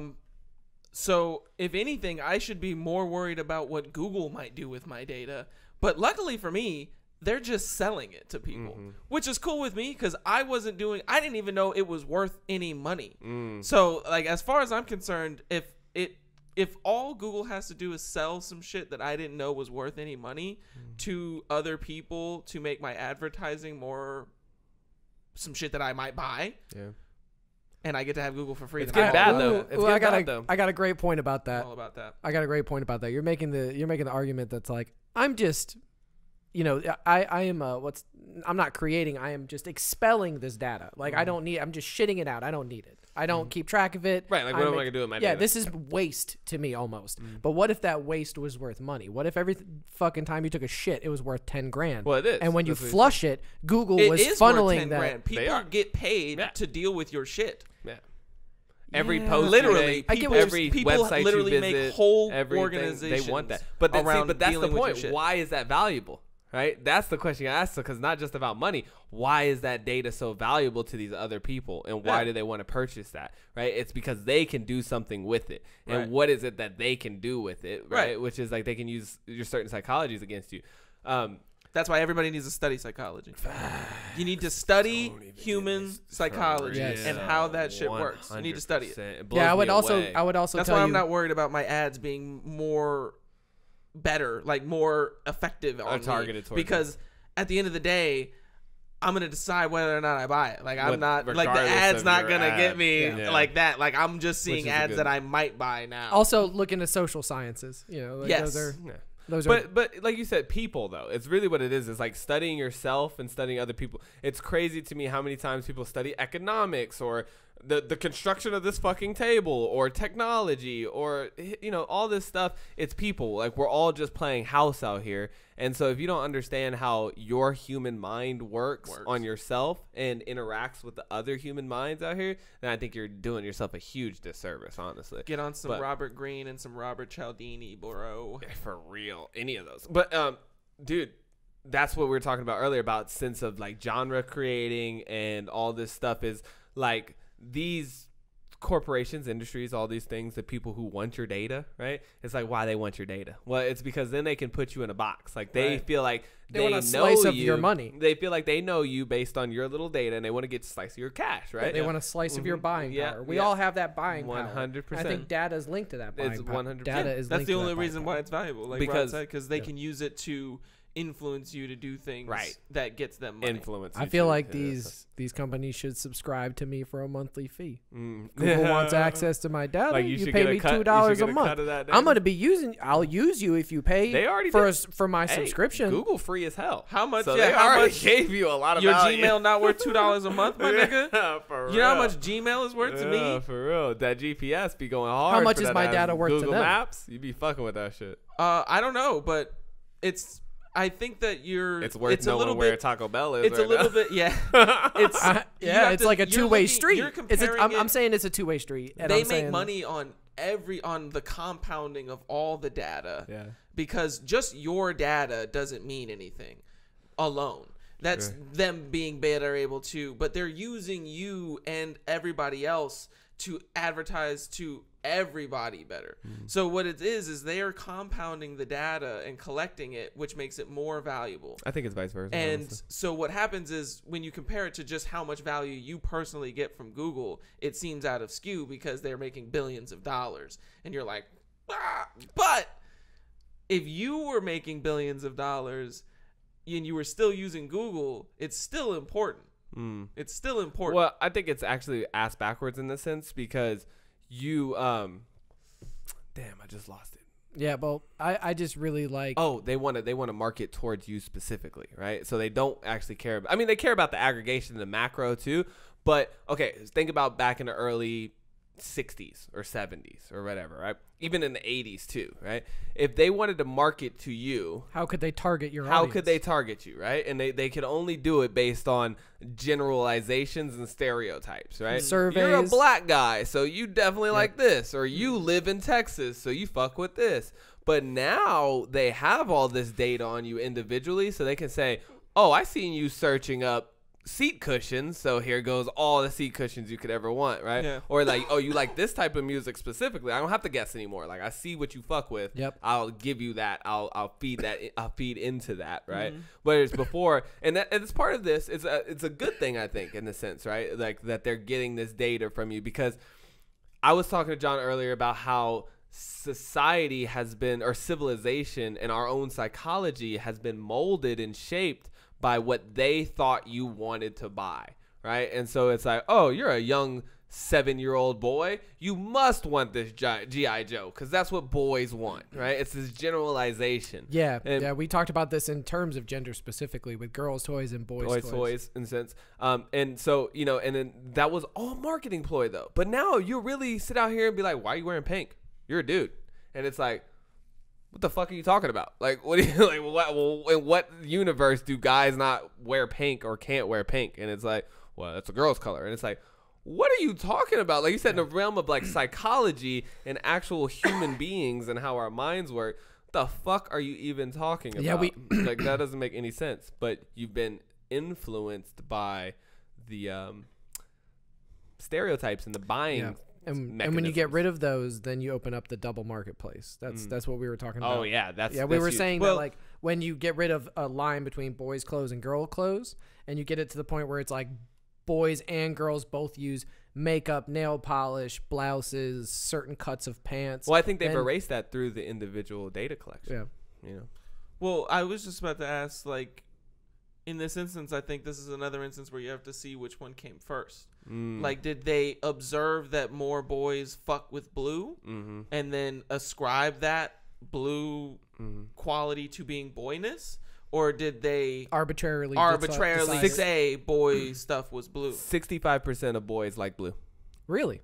No, I'm just throwing that out there. Like, that's how they did it, right? So they take a poll, 65% of boys like blue. So boys, but that's because you're shooting for the majority, right? It's like, but there's still another 35% of motherfuckers out there that don't. You want to hit the rest of that market, but now you get to collect the data though. So now they just see it, like whether or not you like blue, right? But now you do a poll on Facebook and you're like, I love blue, and they're like, gotcha. Now we know, and then they hit you with all the blue shit, right? Yeah. And so in a way. Right, it's cool. It's in a way that data has helped us break from those, like. But we're talking about society doing this in general, right? We're all coming more into grips with, like when I was like shared values earlier. Yeah. That's the thing is like we never really shared values. Like maybe we share 6 out of 10 values, right? But those other 4 could be dramatically different, like dramatically different. Therefore, changing completely whether or not we fuck with each other. And what's crazy is that you can build your entire digital avatar based on that distillation of your ideals. So it could be my entire presence on this social media site. Just this 40%. Is just this digital avatar is just this guy who likes this and is very rigid and hates all of this stuff. Yeah, and then you're incentivized to continue down that path. So it's like, how much does that affect the real world? Like as I presented to you and my interior world, because if you're just constantly reinforcing that, then your interior world would be like, I'm a radical now. Yeah. Oh, like you said, like you started off. A Facebook and it's dedicated to these 40% of your values, right? Maybe just your politics, right? And then now Instagram and Facebook and all them start advertising back to your own politics and therefore like re-brainwashing you. Don't you hate the libs? And now your internal like becomes more about this little sliver of your personality. And now you're like your whole thing wrapped up in like whether or not you're like a Trumper or not. You know, it's like there's a name for I'm a Trumper. And like now you got the hat and shit, and it's like, dude, you just made one tweet. It's cool. Like, don't worry about it. Like, you don't have to like take on a whole persona, based on this shit. That's funny. I just said I thought he was funny. Yeah. But it's interesting influence back and forth. I objectively listened to the Trump rally in Michigan the other night because John James, a guy that me and Rod know pretty well. I don't know him well. I would say we. I don't know. We served in the same. We served in the same. I know of that man, but I probably only said like 20 words to him. Okay, yeah. So he was one of the guys who flew our Apaches. Yeah. So it was like Trump mentioned him quite a few times at that rally. Yeah, because he's like going for the Senate seat or something. Oh, okay. And for the Republican Party, and he was in the front row. I didn't watch the video, so I didn't see, but like you could hear him. I'm pretty sure. Like that's awesome. It was just like, but he kept going like, very good things, John James. And he would just like say his name and like right there. Great guy. John James, great. And he was talking him up. Dude. But you see, I love that. I don't love that, but I'm just saying, like, it's just like he doesn't know shit about John James either. He's just like, John James. He just flew into Michigan. Was like, just a quick little guy? Like ad for John James. Our guy, John when James? You go to the polls and you don't know any names on the ballot, just remember John James. Good guy. Good guy. Really good guy. Trump approves of John James. Yep. These two things are completely correlated. So. So that's when you're digital when you avatar. think John James, you think good guy. Yeah. When you watch Fox News, trust me, you'll see John James, great guy. But it's very fascinating. But I think it's cool though. It's breaking down because we've talked about this before in the past about like genres of music breaking down. You know, it's not just you don't listen to rap. I don't listen to rap. I listen to emo rap. It's different. It's a whole different thing. And we were talking about Machine Gun Kelly specifically in a sense of that fool could rap his ass off. Like he's a hardcore rapper, but he'll fuck around and just twist it up on you all of a sudden and drop a punk album. And you're like, what? You can't do that. Be a rock star. Like, dude, you can't do that. Just be a total rock star. But you can now, right? Because now through whether it's been our data collection, our own personal choice and growth, but all those lines that I'm convinced my thesis is that they're completely fabricated lines based on how I sell you something. But those are starting to melt away. And now it's like, yeah, dude, whatever. It's art. You know, if you fuck around and want to make a rock album tomorrow, do it. You want to make But we were talking back in the day when Mace wanted to drop that gospel album. People were like, you can't drop a gospel album. What the fuck is going on? Mace, you're a rapper. You're not allowed to do that. Yeah, we were talking about people like bands were pigeonholed to be like, yeah, keep doing the thing you're doing so you can sell more records. And it's like some bands were completely original and made their music, and we have some great examples of some great bands like Sublime. Queen. Sublime took all the genres and was just doing whatever they wanted, and it wasn't about what would sell, and that was great. It was just about what the guys loved, or at least I believe so. Yeah. But you look at some of the other ones, and all you got was the rock. You know, But Queen, like you said, they Rolling were probably Stones, pigeonholed by the like, business guys, right? yeah, they were probably like, just keep doing what you're doing. Make these rock albums. It's great. And that's what they got paid to do. But it's like, man, I would have loved to see a Machine Gun Kelly back in the day. Like if John Lennon, right, great creative guy, was in the Beatles, did solo albums, did like shit with like folk music. But if he was like dropped a hardcore rap album, you know what I'm saying? Like if he was in the environment where all these other things existed, if he was in current days UK and dropped a grime song, it was like, oh, no beats, no stopping. It was just like John Lennon going to the beat. Like that to me, I wish we would have had those kind of like boundary crossing things and genre bending things at the time of these great musicians. Some of them did it. Like you can make historical examples, I'm sure. But like you said, the prevailing ideology was that nobody's gonna fuck with you if you don't stay within your circle and your little lines, you know. Yeah, Beethoven wasn't producing hip hop. Yeah, it's just well, it didn't exist, but I feel you. That's what I'm saying. That's what I'm saying. Like if we had those things at the time, genre bending and undefined like, boundaries. Wagner, right? Like is like one of those composers, and like everybody's like, yo, he was like a rock star of his time. Like when Wagner came out, people were like, what? Like this is crazy. I mean, it all sounds the same to me. I'm sorry, anybody out there who's into, you know, classical music. Yeah, I don't know much about it. But like it was just like he was like super radical, you know, like just breaking out of the box, and people were like, fuck it. Like people like Beethoven and all of them were like thumbing their nose at him like, that's not real. That's not real classical music. Who would you think from the past or who stuck with one genre, who would you like to jump into other genres? Like if you can think of a great musician or something that was like pigeonholed or was just doing something. Like for me, like I love an example of somebody who broke out of it, like Zach De La Rocha from Rage Against the Machine. Like he did this very specific type of metal and rock, and then was like, did a couple songs with KRS-One. If he had been able to come out and drop multiple albums as a rapper and stayed in it, like, God, man, that would have been awesome. Obviously don't know if they're choosing that or not either. Yeah, I'm just saying, we don't like, know what the scenarios. I don't know. I mean, when you were talking about Machine Gun Kelly, like dropping a punk album and stuff, it reminded me that Lil Wayne. I remember Lil Wayne did that. He dropped that whole album where he's playing guitar and started skating and was like doing all that like punk shit, and I was like. That's totally true. I remember I thought that was really interesting for him to be at like the top of rap. About Fred Durst coming out with the rap rock too. I remember when like he was at the top of rap, and then all of a sudden he just came out with this punk album, like this like weird rock thing, and like he was kind of rapping on some of them. Yeah. It was like this weird thing, and everybody was like, "Can you do that?" I can't believe Lil Wayne tried to fucking and like I was like, I mean, listen to it or not, but I mean, there was a couple songs that I thought were like, oh, this is kind of cool. But I remember that when, like, you just reminded me of that album. I don't typically remember. Wasn't like the biggest Lil Wayne fan, but now that you're talking about it, I'm like, yeah, like that is like a fairly new thing, and it is also very interesting at the way that people feel like you can't do that, in the sense that I wish maybe for me it would be like somebody like Bob Marley. Like I would love to see Bob Marley be able to do some like more techno shit, or do the collabs that like his sons did, because his sons did great collaborations with like Nas and shit. Yeah, now that would shout out to Welcome to Jamrock, Damian so Marley. Yeah, I mean, like I feel like that would be cool. Yeah, if Bob Marley was on those tracks instead of a sample.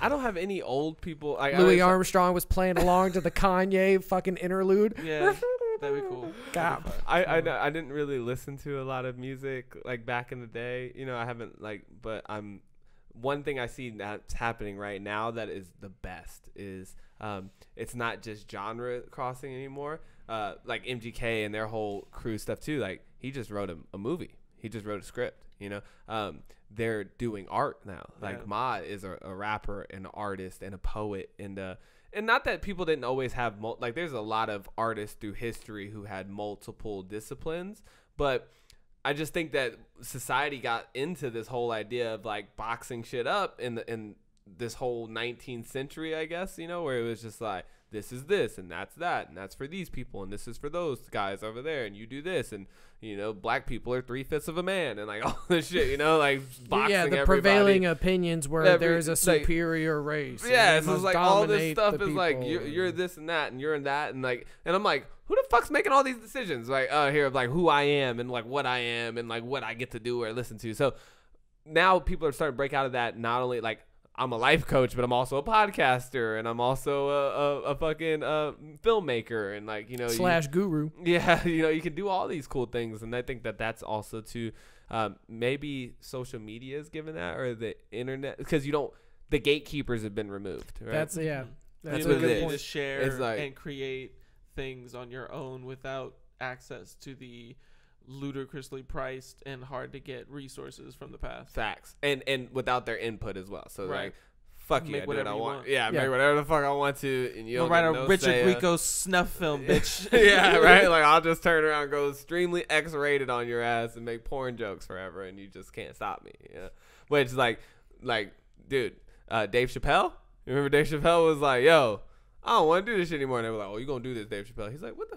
He's like, motherfuckers, I'm not gonna do this anymore. Yeah, he walked away. away. We gave you $50 million. You're gonna do whatever the fuck we told you. He said, oh, bet. Oh, bet. All right, watch my ass run to Africa. You can't get me there. Yeah, come get me, buddy. That's funny. That's a shame, though, that he had to do that in order to, like, free himself from that box. Yeah, you wanted the creative capability to do whatever he wanted, and they were like, no, do what you've been doing, and here's lifetime money. Yeah. Yeah, right, exactly. Like, we're just going to keep supporting what you're doing. It's obviously working. Like, you're a great artist. Like, run with that shit, you know.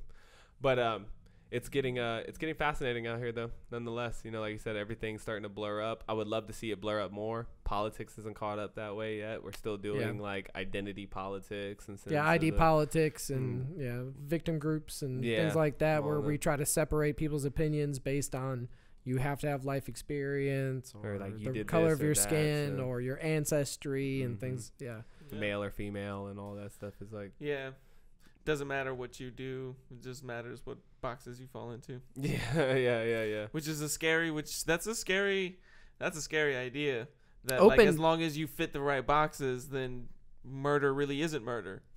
Or like, like if you're a cop, like sometimes murder really isn't murder. Yeah. Or, That's like crazy, if you're a rioter, sometimes rioting isn't really rioting. Yeah, it's protesting. It's like sometimes if you hit the right boxes, it's like sometimes if you hit the right boxes, you can be outside of the rules, which we've always tried to stem in. Like there's always been people throughout history that were like, well, like I make the rules, so I am the rules. It's like, nah. That's not how it works. Yeah. The rules are for everybody. And rules aren't always right, like Martin Luther King Jr. broke rules and shit. Right. Like, Yeah, for real. Yeah, like it's not like nobody's ever been out here coming out with like a perfect run. Yeah. Ever. A perfect run. I didn't have to agitate the system to change it at all. Yeah. I just walked up to Congress and was like, look, we're equal people. And they were like, we agree. We agree. Yeah. Look, we're going to make sure that we help your candidates get exposure. They were like, oh, no. Everybody's white. We're all walking pie charts. Yeah. In the sense of like it breaks off into a bunch of little segments. And like I said, whether or not breaking ourselves down into those is good or bad, I mean, we'll find out, I guess, in the future. Same thing, whether or not Jeff Bezos is going to take over the world or anything. Yeah. I think. Let's see what they do with all of our data. I mean, they have it. They've shown us that they have it. Yeah. Edward Snowden showed us that they can look at anything. Yeah. So it's like, hi, you see us, we see you. Yeah. It goes to show that we don't really have as much control as we try and pretend like we do. Yeah. Like, you know, it's like We have freedom of thought. we have freedom of thought. You can think what you can think. You can present And this. That was a good point that Mac made about the sense of like you should protect that freedom of thought too. Like, don't blindly hand that over to your social media ads or the opinions of others on places and stuff. Like, make sure you keep that responsibility, free thinking in the sense of like, you know, I'm not the boxes or labels other people put on me, and like I'm not my digital avatar. Like, you know, just being able to decipher between what other people are trying to make you think and what you think. Yeah, what you see. Yeah, it's a the step back patterns perspective that you think you see and what they are presenting to you. Facts. Like we talk about with like movies now all the time. Like after we studied how movies are made and seen behind the scenes of making movies and stuff, you never watch a movie again the same ever. You're always like, oh, I see what they're doing. You see the guy holding the camera and where the lights are coming from. You never noticed that shit in movies before. Yeah. But once you know, once you see it, once you take that step back, then you always see the bias, better details. Like you said when we were talking about when people are presenting information with bias. Like once you've trained yourself to look for the bias in everybody's information, then you like see it. You know, like immediately, like you're like, well, why he say the question like that? Or like, well, what? You're an obvious Democrat, so I mean, the idea that you think that this and this, like the facts that you're presenting me are all to, you know, not that they're bad or wrong information. It's just always know where the information What's is blowing my mind is you're talking about like you watch a movie and you're like, oh, now I see the crack in the scenery. I know it's fake. And it's like when you start tripping balls, you try to see that in reality, and you're like, oh shit, let me turn the page on this giant comic book, and you just like pull a fucking storage shelf down on yourself. You know what I'm saying? Like it's funny how our brain goes to that. It's like because we talked about, is this the Matrix? You know, we had that big long talk. Oh yeah, that was a great combo that we had out there about whether or not we're living in a simulation, which we should have an episode on soon about whether or not. Because I get to dip into this idea that like if there was something that created us and we are computers and we created computers, like we're just following a natural chain of intelligence. Yeah, that there's an intelligence though, like a design intelligence out here for sure. Yep. Hopefully a design intelligence gives us eco-tearing. It's a good idea for the tech episode.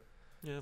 Oh my God, we gotta do the robot episode. Yeah, we call it the technology episode. Yeah, the technology. Many more episodes to be coming. Oh, we're gonna talk about all these things and more. Yeah, it's gonna be great. I was like, hey, so you know, we definitely gonna talk about it in the future, but right now though, let's hop in and see what's going on. Something new that we're gonna do on the podcast now, where we're gonna kind of finish up each episode with just like what's trending type conversation. Yeah, we're gonna talk about the news. Little quick hits, you know what I'm saying? Little quick topic hits. We have San Francisco turned orange. That's a big deal. Oh yes, I've seen some images. Blade Runner. I've seen some crazy images. The one that really stood out to me was you know, the little meme of the little like dog person, and it's like this is fine, but everything's on fire. Yeah, around them. It was a plushie of that sitting on somebody's like balcony, and you could just see everything burning and the orangeness in the background. So it's just like everything's fine. That's great. Terry Fox. Lakers clinching. Yeah, the Lakers clinch was a good. That was a good. I watched. Wait, that was a Google Doodle thing. What was that thing at the at the top? Why Terry Fox is being honored with a Google Doodle? That's his Google. Okay, never mind. Yeah, the little. What's a Google Doodle? I think it's the little headline? things where they changed what Google looks like, and it's to honor people. Yeah, that so would Terry be my guess. I don't know that. That's for a fact. Who's Terry Fox? Terry Fox, isn't he the sports guy? Sports guy, yeah.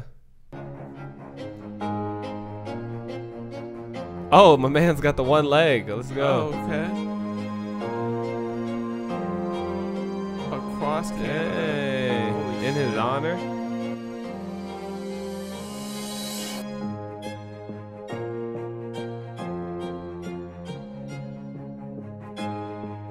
My birthday. Oh, dope. April 12th. That is pretty dope. Yeah. Lots of shit happened on that day.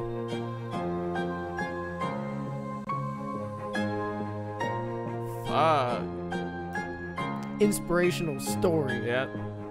Terry Fox. Oh. Getting it. Whoa. Oh, okay, yeah. For a month. Yeah. He became like, seen a lot of cats do this. It's like Forrest Gump. No, yeah, the Forrest Gump move. There's a lot of people. Dude, Mike Posner just did this recently, too. Mike Posner? Yeah, he ran across America from one end to the other. Holy shit. God. And it took him a couple months, but let me tell you something. That's a quick way to get a lot of clout out here, man. Like, people like turn around. You get about halfway, people are like, yo, did you hear about this dude? This dude running across America right now. Now it's like things are getting so extreme. It's like somebody's going to be like, yeah, I shrimped across America.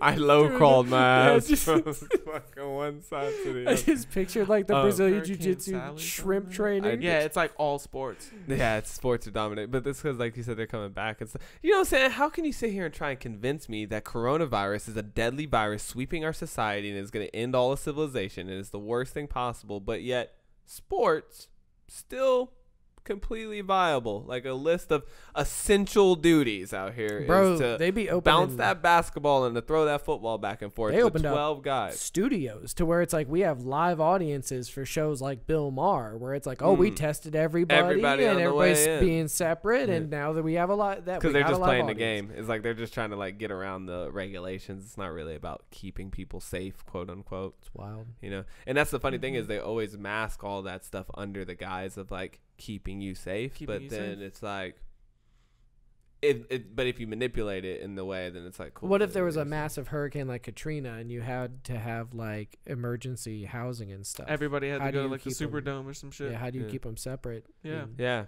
they wouldn't.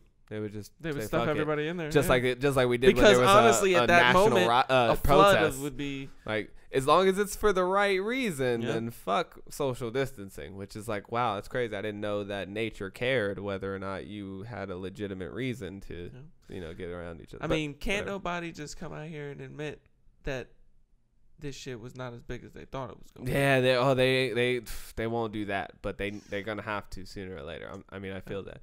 Oh, but one thing that I would love to talk about though is we are here in California, and it has been wild out here with the air, bro. I read something the other day that it was like smoking 20 packs a pack of cigarettes or something like that. Out the air quality was like smoking a full pack of cigarettes or something. It's like terrible. That. And just so many fires. But everybody's like going back and forth about whose fault it is for the fires, and I thought that was really strange. Like, Trump's like, see, if you guys would just clean up your forests, then there wouldn't be so many fucking fires. No. Okay. That's fascinating that he said that, because I have talked to Adesh about this. Every time we go to Fryman, you can see it. I see it all the time when I'm on the bike path. Like, the underbrush is never cleaned. Like, you know that field at the Sepulveda Wildlife Basin? They just did a burn on it. And literally right across the bike path from that is this whole area that looks like it hasn't had the leaves and shit raked out of it for like decades. And that literally is what is catching on fire in all of these forests. Yeah. And that's why like natural forest fires are a real thing. But the problem is they can't do natural forest fires in these forests because there's people living too close for them to do a safe, controlled burn to get that underbrush out. So it collects and it collects and it collects until some guy does a gender reveal with some pyrotechnics in the woods, and it fucking lights some of it on fire, and then you can't stop it. My question is, who pays the people to go and clean up that mess? Like, who takes that big daddy responsibility? Is it supposed to be government? Is it supposed to be local people who live there? Technically, right now, the responsibility falls on the state. The state, it's state-owned land. The state has to, if it's state-owned land, then the state has to clean it up. If it's privately owned land, then the people who own the land need to do that. They need to clean up the brush. And they could be like punished or something. But if it's like beside a highway or some area that's just like national forest or something, right? That's all. Yeah, that's if it's owned by the state or the federal government, then that would fall in. So I guess that's just we live in a crazy system, right? Where we have like state boundaries, we have federal land, we have all this crazy stuff. And they all go about it, right? Yeah, like if we work within our system, then it's even harder. Here's the interesting thing. I was trying to find some evidence or something to back this up. I mean, I found an article that I can't quite read right now, but supposedly I read though that Native Americans used to do controlled burns all the time out here in California and stuff because they understood this idea that you got to keep this shit kind of cleaned up, but then they banned them. Like, the government was like, yo, y'all got to stop doing these fucking burns. You're fucking shit up out here, right? And then now, like 100 years later, or whatever, 80 years later, they're coming back and being like, well, we should really be doing controlled burns out here because, you know, it's like that's those dummies will just throw a road in. They'll be like, hold on, we're gonna put a big ass highway right here. Native Americans are like, yeah, you got to burn all this shit next to this highway to keep it from overgrowing. And they're like, listen, you're gonna fuck up our highway. You can't be burning shit over here in the ditch.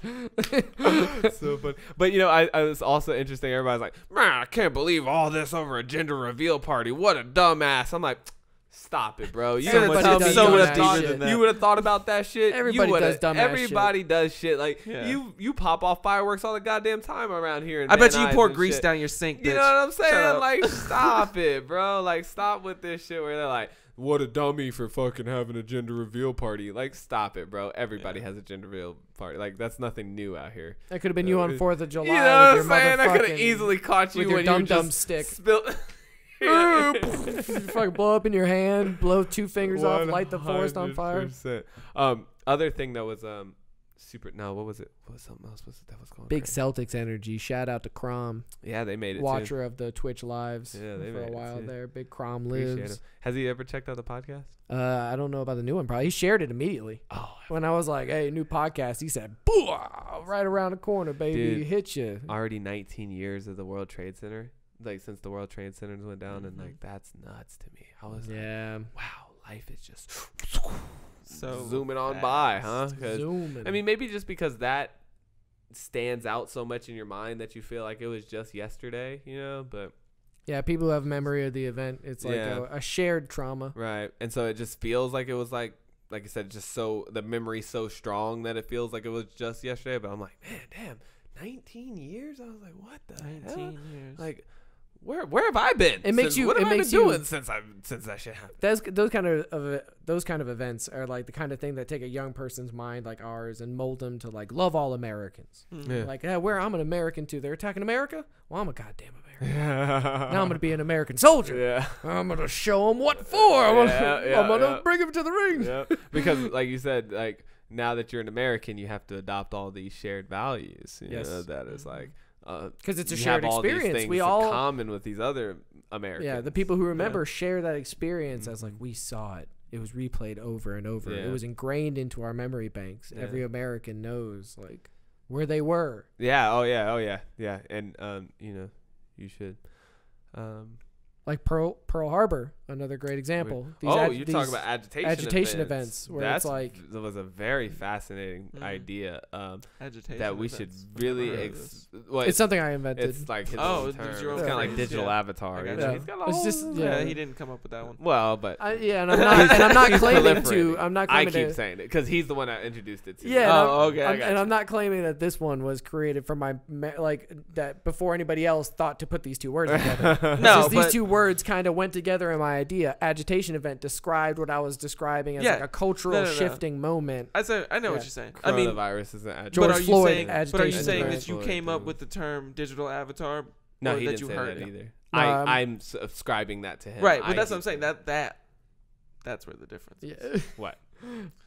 Whether or not you say you're the... Well, John said it, and I'm saying someone else probably said it. John heard the term digital avatar, and he uses it frequently. Yeah. Which is different than John, of his own fruition, coming up with the term digital agitated events on his own to describe what he was trying to explain to somebody. Sure. And I'm saying that that's a little bit different. It's like difference between like making a quote famous and like actually creating the quote. Yeah. Right. Like that. Just being the guy that's always saying digital avatar and being the guy who was the first one to coin the phrase digital avatar. He's just the guy who's like, you know, thank you for this, you know, MVP. I appreciate it. I tried really hard. I've been using it really good. He's the GOAT. He's the GOAT. God damn it. It's like he didn't say he was the GOAT. I said he was the GOAT. Like everybody's like, can't believe John said he was the GOAT. But yeah, without going too deep into agitation events, because I want to save that for a full flesh out. It's just these things that happen that spur these huge waves of shared emotion. This is and like people that try to do them. There are people who try to, like Oklahoma City bombing. Right. They wanted a culture war. Manson with the murders. There's these people. There's these ideas that like I'm greater. I control the whole thing. I want to agitate and make something happen. Yeah. And then there are some that it just happens. Coronavirus. George Floyd dying at the hands of Officer Chauvin. It's like there's not real choices there. It's just the guy, well, there are choices, but like they're not thinking, I want to agitate society. They're just, it's happening because of their things. I see what you so mean. it incorporates all of that. So it's, I don't have to define like. Sorry, didn't mean to cut you. I definitely wanted to talk about this, boys, and we can probably call this the last one here, but I don't know if y'all saw about this. Young men and some older men, and they're all looking to you to be their CEO, to be in charge of the football team. Because of all that, I don't have sympathy for him going public with, I got depressed. I suffered depression early in COVID to the point that I couldn't even go work out. Look, he's the quarterback of America's team. And you know and I know, this sport that you play, it is dog eat dog. It is no compassion, no quarter given on the football field. If you reveal publicly any little weakness, it can affect your team's ability to believe in you in the toughest. Yeah. So Yeah. he was pretty much condemning. A little bit out of context, maybe, but we did see him. He did kind of double down. He doubles down, like I guess supposedly. I guess the backstory, right, is like Dak Prescott's brother killed himself, I believe, was what the situation. I don't know if I just heard him say suicide, but I know that his brother passed away. It was just a couple months ago, and Dak was saying like, "Yo, I'm struggling out here with this," you know, and like I guess he was saying like he hasn't been able to perform, you know, in his role, and that obviously we heard Skip Bayless was like criticizing him for that, being like, "You got to show up, buddy. Like, you know, it doesn't matter. Like, pull yourself the up by your game's on the bootstraps." line, type shit." People will look at that and say, "We pay you millions of dollars. Facts, Pull right? yourself up, sir, and work out." And I thought he was extremely out of pocket here. Like, if I'm being honest, I was like, it seems insensitive, bruh. Like, seems very what insensitive. the fuck are you talking about? Like, let's not forget. I was just criticizing this too. I love sports. I get what they're saying, but it's a fucking game. Yeah. It's a game. It's a game. It's not.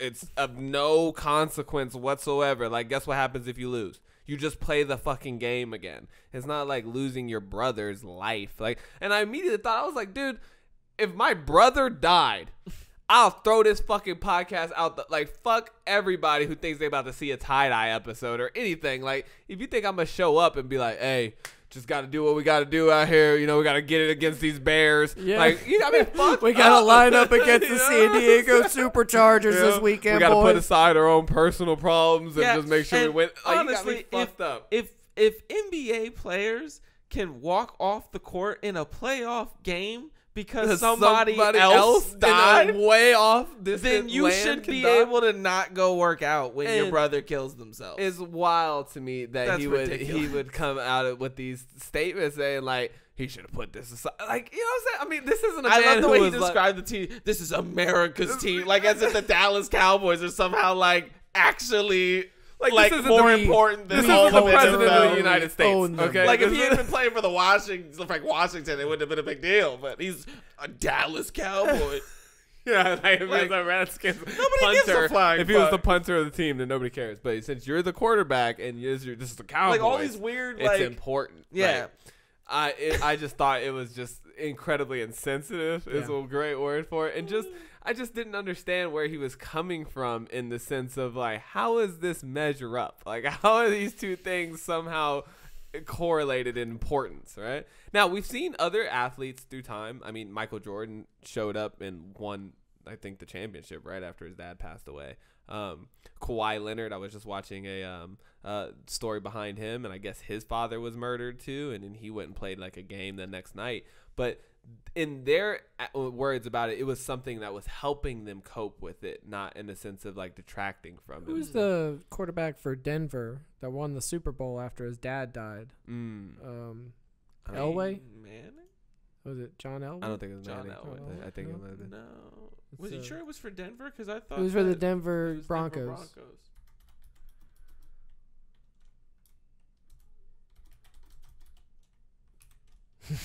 Thank you, Google. Jack Elway. Elway. Yeah, it was No. John Elway's Yeah. dad. John Elway, yeah. And then heart attack, and then I guess he went. Didn't Tom Brady do this too? Tom Brady also played shortly after his dad passed away and like won the Super Bowl or some crazy shit. Maybe. So some people are willing, you know, some people are able to use that as like but this is a little bit different because wasn't it, he said a few months ago, so that was right at the peak of COVID, so they weren't even playing. Right now. And he's just saying, I was depressed at the beginning of COVID. Dude, I was depressed at the beginning of COVID and I didn't lose nobody. You know what I mean? Like nobody in my family's even died. That started off, I was like, I don't want to do shit. Like I was just talking to Maud about this the other day. I was like, dude, look, my bad, I let you down, you know, because he wanted me to make a flick for him whenever we got back from tour, because our tour got canceled for COVID.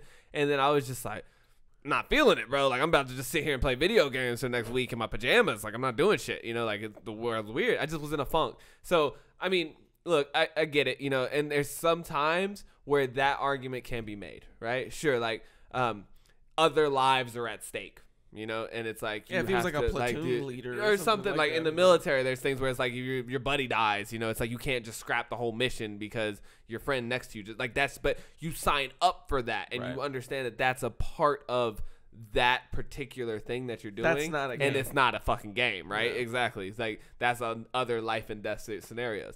The president of the United States, you know, his brother just died recently too, and you got to still keep presidenting. You know, I get that, but it's a fucking game, Skip. Like, come on, bro, sit down somewhere. Like, get off. That's true. Skip came a little out of pocket there. Just a little bit, man. I mean, I just can't. Do you think it's cancelable? I mean, okay, so I don't think I never liked the idea of like persuading other, like, so I wouldn't try and convince our audience to say, hey, everybody fuck Skip Bayless, right? You know, but definitely takes a little bit away from me. You know what I mean? Like, for me, I'm just like, oh. That's a great point, is you make your decision on Skip Bayless. Because if you want to listen to him and enjoy some Skip and Shannon, go ahead and enjoy it.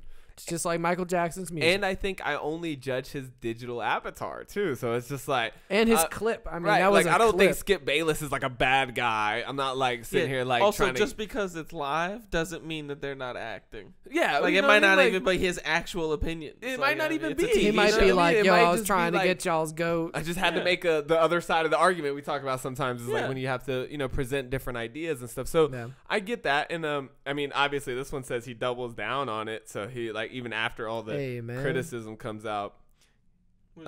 Drip Bayless. Look at him wearing the gold chain. Drip Bayless.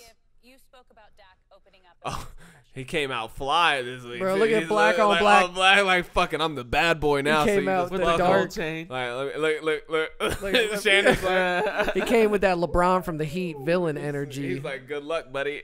Shannon's like, I'm gonna tune out for this. I did.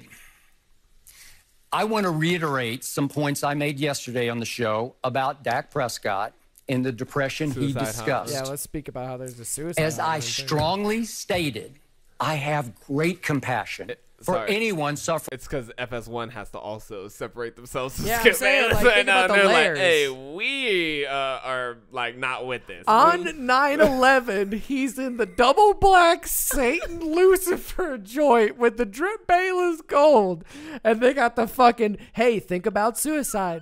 Hey, everybody, think about So funny. I've never seen Skip Bayless dressed like this in my entire life.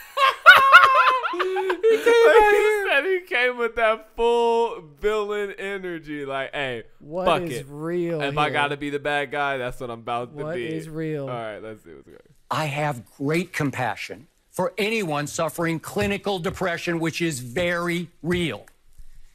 If you are suffering from any form of depression, please seek help. And this is the final point, one I'm told was misconstrued by many. The only Dak depression I addressed on yesterday's show was from an interview he taped with Graham Benzinger. Dak said that depression happened soon after the pandemic hit, early in the quarantine. I said yesterday that if Dak needed help for pandemic depression, he should have sought counseling then. Victim blaming. And again. Sure. If you are suffering from he decides any form when you're of supposed to depression, get help for it. Please seek help. You didn't get help, then you're at fault. But you still better show up to fucking training camp. Get that help and get your ass back to work. What does bitch. that have to do with what he said the first time? Like, He was like, all he said the entire time in that doubling down was, if you have depression, get help. Yeah. And I didn't see if Dak Prescott got pandemic depression, he should have got help. And he was like trying to like separate pandemic depression from from suicide depression. Like if you're depressed about pandemic, you need to get over that. Yeah, shit. that first with the tweet. Like, you play football, bitch. Yeah, you shouldn't talk about that. Crazy. And like he's like, and if it's clinical depression, it's different. Like, oh, were you diagnosing him, or did you know, or like, what's the situation? In the original context, isn't it somebody shared something with footage of Skip being like, oh, if you're depressed, you know, like, and you can't hit the gym, you know, like you suck it up, you're America's quarterback. Right. Like that stance came from not that tweet saying, hey, his brother died. Yeah. It came from him saying, yo, pandemic. Not being able to work out, depression. Right. Yeah. You know, he's shaming him for that.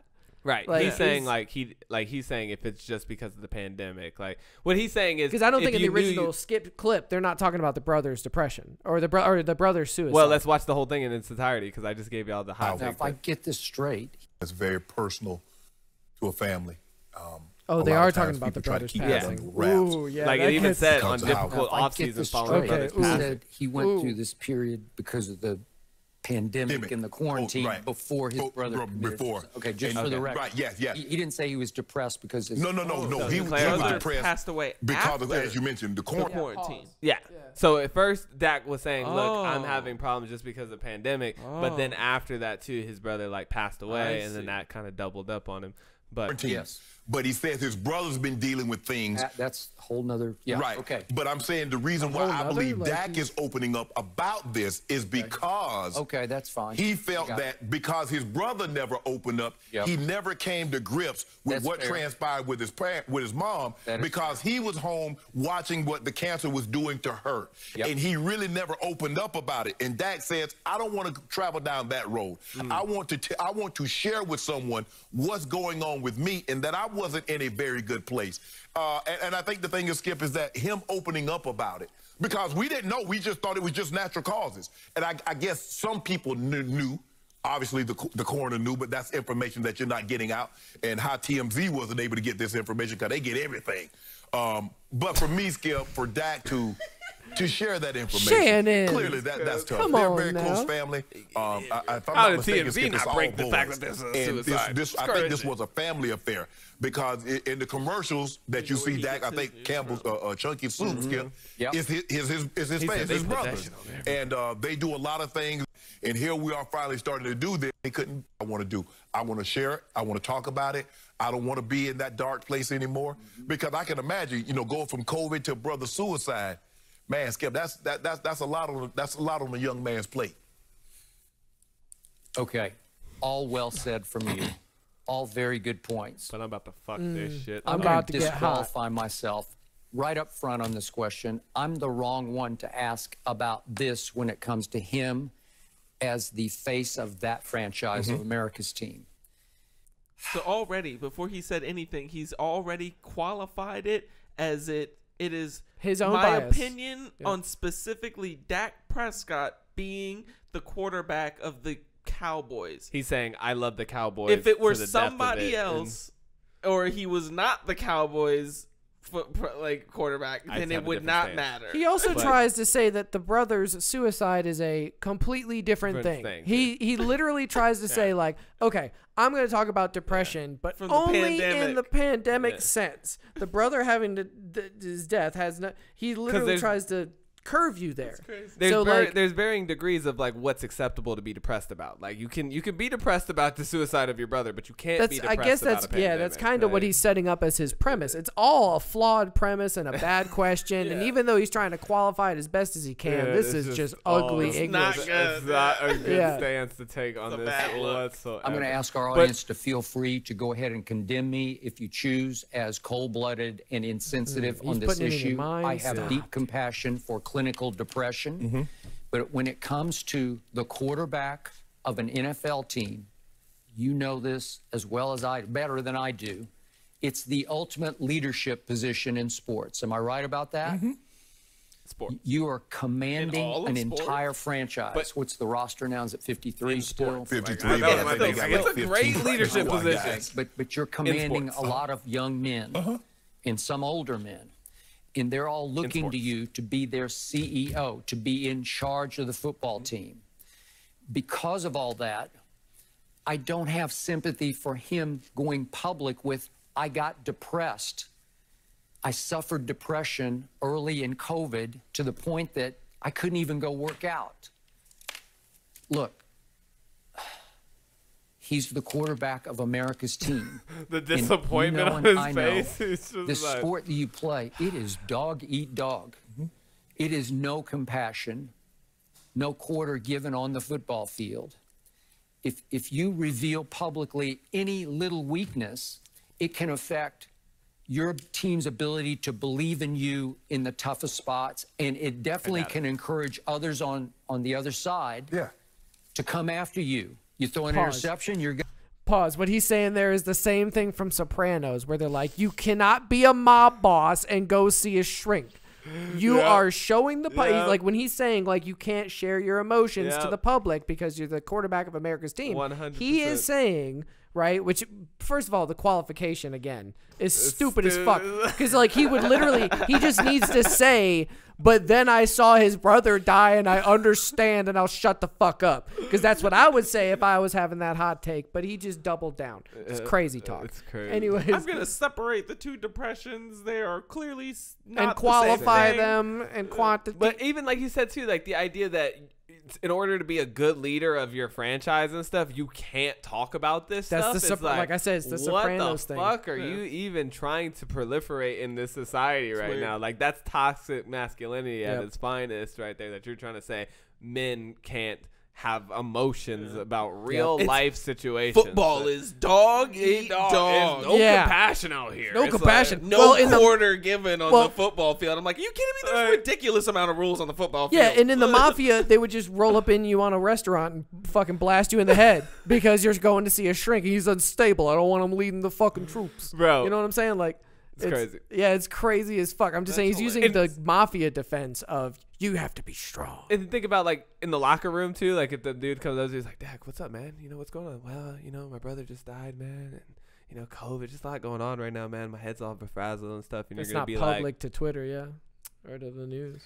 I can't trust this nigga I don't to know make if a I good can pass. fuck with him, man. Hey, Dak on some fuck shit, ain't he? You know? But if you see him always like, I'm just, I'm eating heavy and not working out, and then all of a sudden it's like he's on the public space, like, yeah, this is why I'm not working out, but like, you know what I'm saying? Well, I do want to take. I don't necessarily know what you're saying, but I want to take an opposite stance from what I'm taking right now, which is I saw Skip. He also said I have a problem with the way he publicly addressed it and stuff, and since he was saying like why are you making it like an excuse is what I think he was trying to get at, right? In the sense of saying like, why are you telling all of us? You know, like why are you like why if you knew that you're having this or that this is a problem, like why aren't you going somewhere to get this addressed and handled in a way that you can actually cope with it, rather than coming out and saying like everybody's like, yo, what are you doing? Like how come you're not at practice and stuff? You're like, oh well, I'm fucked up, and it's like, okay, well, what are you gonna do now? Yeah. Go get unfucked. So I guess, or give them the tools to unfuck themselves, right? Or just like, whatever. But like that. he was saying, like I guess what he was trying to say was that it didn't seem like Dak was taking it as serious as he tried to make. Or taking any steps to do anything. Like if you acknowledge it, and I this is something I would firmly say too in my practice too, because I often go after the idea of depression, right? Now, I never go after a person and their identification with their depression because I just don't know. Yeah. You know, so like you said, I wouldn't sit here and try to talk about whether or not you're clinically depressed or whether or not pandemic or anything is like a good reason for your any of that stuff. You're not victim blaming. You know, people get sad for all types of reasons and shit. You know, like who knows? So I don't know how much you're suffering with it, but I do say that often when you if you feel like, damn, I'm overweight, man, I'm really starting to get fat. Okay, well, don't just sit around and keep talking about how you're getting fat and then continuously get fatter. Like, go do something proactively against that to help yourself or to better yourself. In the same situation is like, if you're struggling, like he's saying, go get help. You know, go talk to somebody. Don't just sit in the hole and let that hole consume you. You know, well, like nobody you said, knows. You know, nobody can help you. But like you said, it's the same thing too. It's like if a girl gets raped or something and she tells this person, they're like, well, why'd you tell them? Why'd you tell a friend? How come you didn't go tell the officials? How come you didn't tell the authorities? It's like, dude, You know what I mean? You like, weren't in that fucking situation. She's trying to trying to tell whoever she can tell. You know, yeah, he's victim blaming him for not stepping up because of the depression because of COVID, but he's not bringing the brothers thing into it at all. Right, as if like it's a lack of compassion, and that's why the double down Satanist 9/11. But I'm pretty sure Skip Bayless fucking is crazy. I'm pretty sure he's a huge Cowboys fan though as well, and yeah. so he's probably like he said super biased. Yeah, so good point you made. He qualified all that. He said, "Look, I'm biased. I'm going to say some fuck shit that's going to trigger the fuck out of everybody because it's going to seem insensitive because I care more about the Cowboys than I do about this dude or his brother or death or COVID. I just want to see the Cowboys win. I will kill you. I'll kill you. I'll walk off this fucking show right now. That's why I feel like I can kind of relate to what he like the way he feels too, because like when you brought up the whole John Terry thing, you're like, well, you know, he was kind of racist, and I was like, he played really good though. I did do this. Even when all the other players started coming out about racism and all this, they'd be like, well, why now? Huh? Like, what's up with this? Like, keep that shit there. Goddamn self. Oh, now you want to go after No. My qualification, I was saying that I didn't like the timing of that because it seemed a little bit opportunistic to catch a good payday or some shit. Hey, everybody's like that. moving their pieces on the chessboard. Skip saying he feels like it was an excuse rather than like a real declaration. Skip saying he's taking advantage of the fact that that's what I think. That's what I think he's trying to say. Making chess piece moves is what I'm trying to say it as. It makes it a little more like like Dak. I don't know, but it's a bad take. I don't even like thinking about it too deep. I don't even like trying to proliferate. Yeah, like Skip's trying to say that Dak not with knowledge of the second working video. out and using fucking crazy the pandemic depression as an excuse for not working out. Is that I'm what not, he's saying? bro. Just based off of the fact that there's a second video, I cannot handle any of what he's saying because what he's saying is like, I'm super biased and this is a shitty take. And I think that just because of this one aspect of something that happened, not the rest of history, he shouldn't have been depressed and used it in this interview.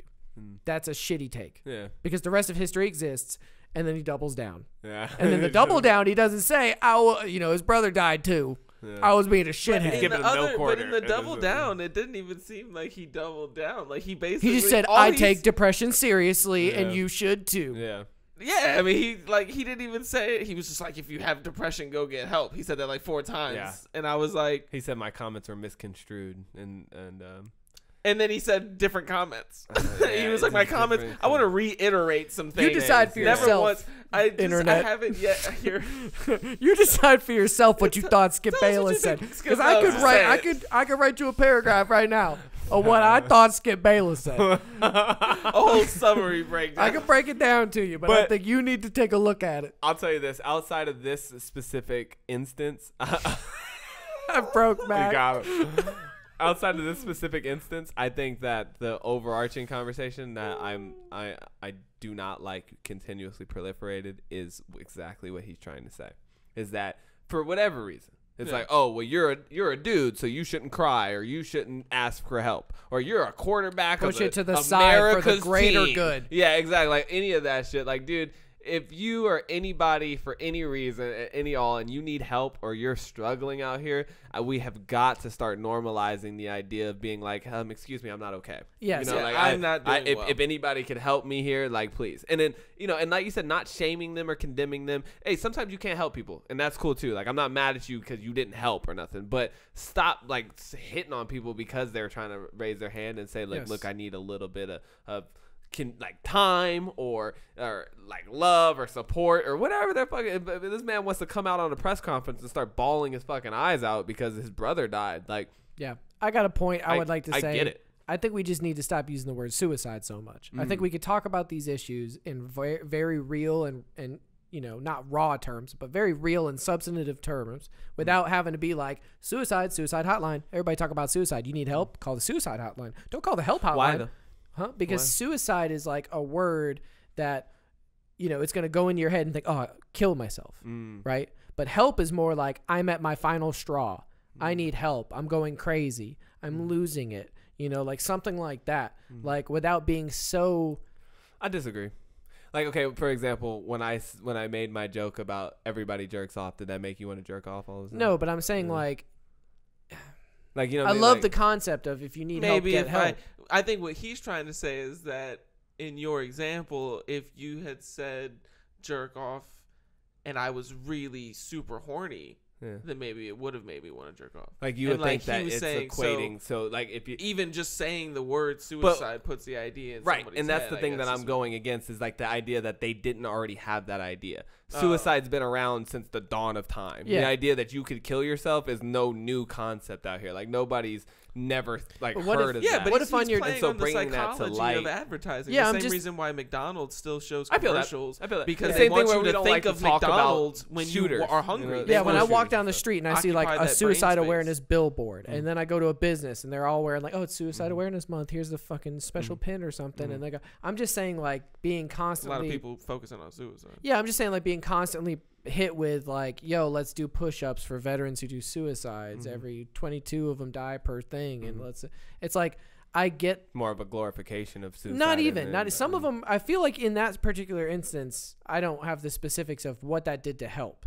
but I'm saying if you're doing something to help, that's good, but is awareness always the best thing to help? I don't because if you're saying suicide awareness, you're saying like, hey, everybody think about suicide to an extent. Is an option out it here. might be a side effect of your message, but the message exists. Yeah. So for someone who is at their last string, it's like, fuck, I need help. I need a number I can call of something broadly to do with this thing. Let me just call this number. It's my last resort. What's the number you would call if you were a veteran? Suicide hotline. How many veterans die every fucking day? Some astronomical number. Suicide ton. So I'm just saying, like it's putting it in your mindset of you're at your last string. What's the word you're thinking about? I'm not saying they're doing it on purpose. It's a side effect. Maybe we just talk about, and I love how we've been talking about mental health. Mental health awareness, getting your, because like when I talked to my mom about mental health, I said no one's gonna say the S word. That's like talking about jerking off in the fucking bathroom. Right. You don't talk about that shit. You know, it's more like, yo, we need some help. So somebody's having some bad thoughts, or you know, my energy's not right, because you're not putting that out to the world. You're not trying to manifest it. I hear that. So when the world is just like suicide, even if it's suicide prevention, suicide awareness, don't do suicide, it's still proliferating as I'm just saying it's out there more, so it's a side effect, and that's just, I don't know if that's good or bad. It's just something I've noticed as a sure, the word is out there, but I just don't see that as a trigger. So my point is, for me, it's like anytime we try and put things into the shadows, right, and say like, let's not talk about pedophilia because then it'll like won't encourage more people to pedophile. No, look, they're out there pedophiling. Yeah, great point. The point. more we bring it into the light and let people know that, like, look, you don't have to go that route. Like, you have resources out here. Like, there's there's other options. Because that's my thing, is I just don't think that, like I said, didn't nobody ever tell me, I mean, just keep using jerking off as an example. Everybody just get used to it.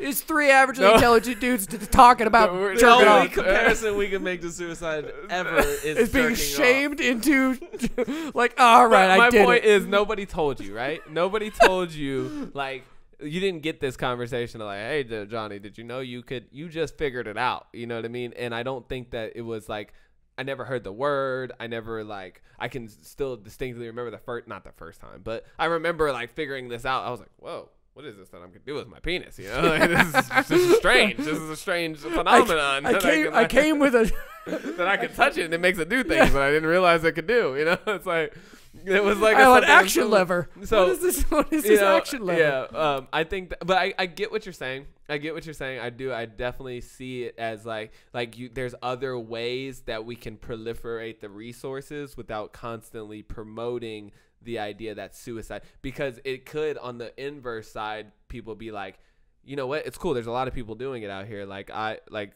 This is nothing like I should be afraid of. Like, there's so many people out here committing suicide that they keep like trying to stop people. Remember Robert Cialdini's book Influence. He talked about how when they would have large news stories covering suicides, right? Suicides that resembled that act went up every time. True.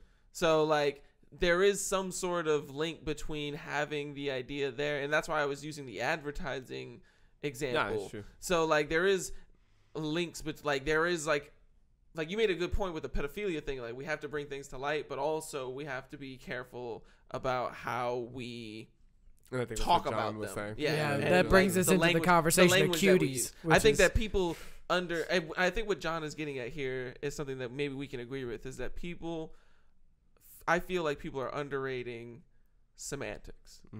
Like it's a thing for a reason, and the language you use affects the way you think about stuff. Yeah, to define it. The language you use to define it affects how it appears in your brain. The way you're going to come to conclusions about it. It's the data you're presented with. You're presented with these letters forming this word that makes this sound in your language. And then that one word gives you an image. Like, you know what it means. Regardless of if you... So... It's very fascinating. It's like I think it's just like another illustration of how hard it is to be a fucking human being. Yeah. Like, it's like so. I think it's magical runes. Making it easier when you got Skip Bayless out here telling you you're not allowed to feel emotions and shit. It's yeah, like fucking hey, dude, put that in the can, bitch. Yeah. Cowboys. Suck it up for the team, buddy. You're the CEO of this football team, sir. We got a championship to win, bitch. I don't know what the fuck you're talking about. Super Bowl, baby. You know what wins championships? Mental health awareness. But you're right. I'll buy into that too, in the sense of, and like you said, I mean, I am heavy in this space, you know, and I constantly tell people that, like, you call it whatever, you're struggling, you're hurting, whatever, but people should know that it's okay to talk about it, and it's okay to look for resources out in the world. Yeah, everybody gets some help if you need it. Like, yeah, I'm not putting that fucking number down here. Yeah. Maybe they'll talk me into it, but as of right now, no. I mean, I don't. I want you to know where the resources are. I do. Sure. So I might link in description. Hit you with the hotline. You know, we can't act like the hotline doesn't help some people. You know, some people have been helped by the hotline. Yeah. And whether we want to take offense to it be calling it a suicide prevention hotline, fine. It's the get help when you need it hotline. Yeah, whatever, we'll call it the get help, and we'll put quotations on it. It'll say that. The get help when you need it. Yeah, facts. But I mean, I get it. So. Anyways, that was an interesting little take to in the whole conversation. Yeah, we had a good. It was supposed to be a quick one, but I remembered I wanted to talk about this, and I had totally forgot all about it. Yeah, we jumped in, and then hey, it's trending. Yeah, so. you know, of course, because everybody's got something to say about everybody else's saying things. That's right. That's what this whole podcast is about. No, just kidding. All right, hey, appreciate you, internet, and we'll see you guys again really soon. Peace. Peace out,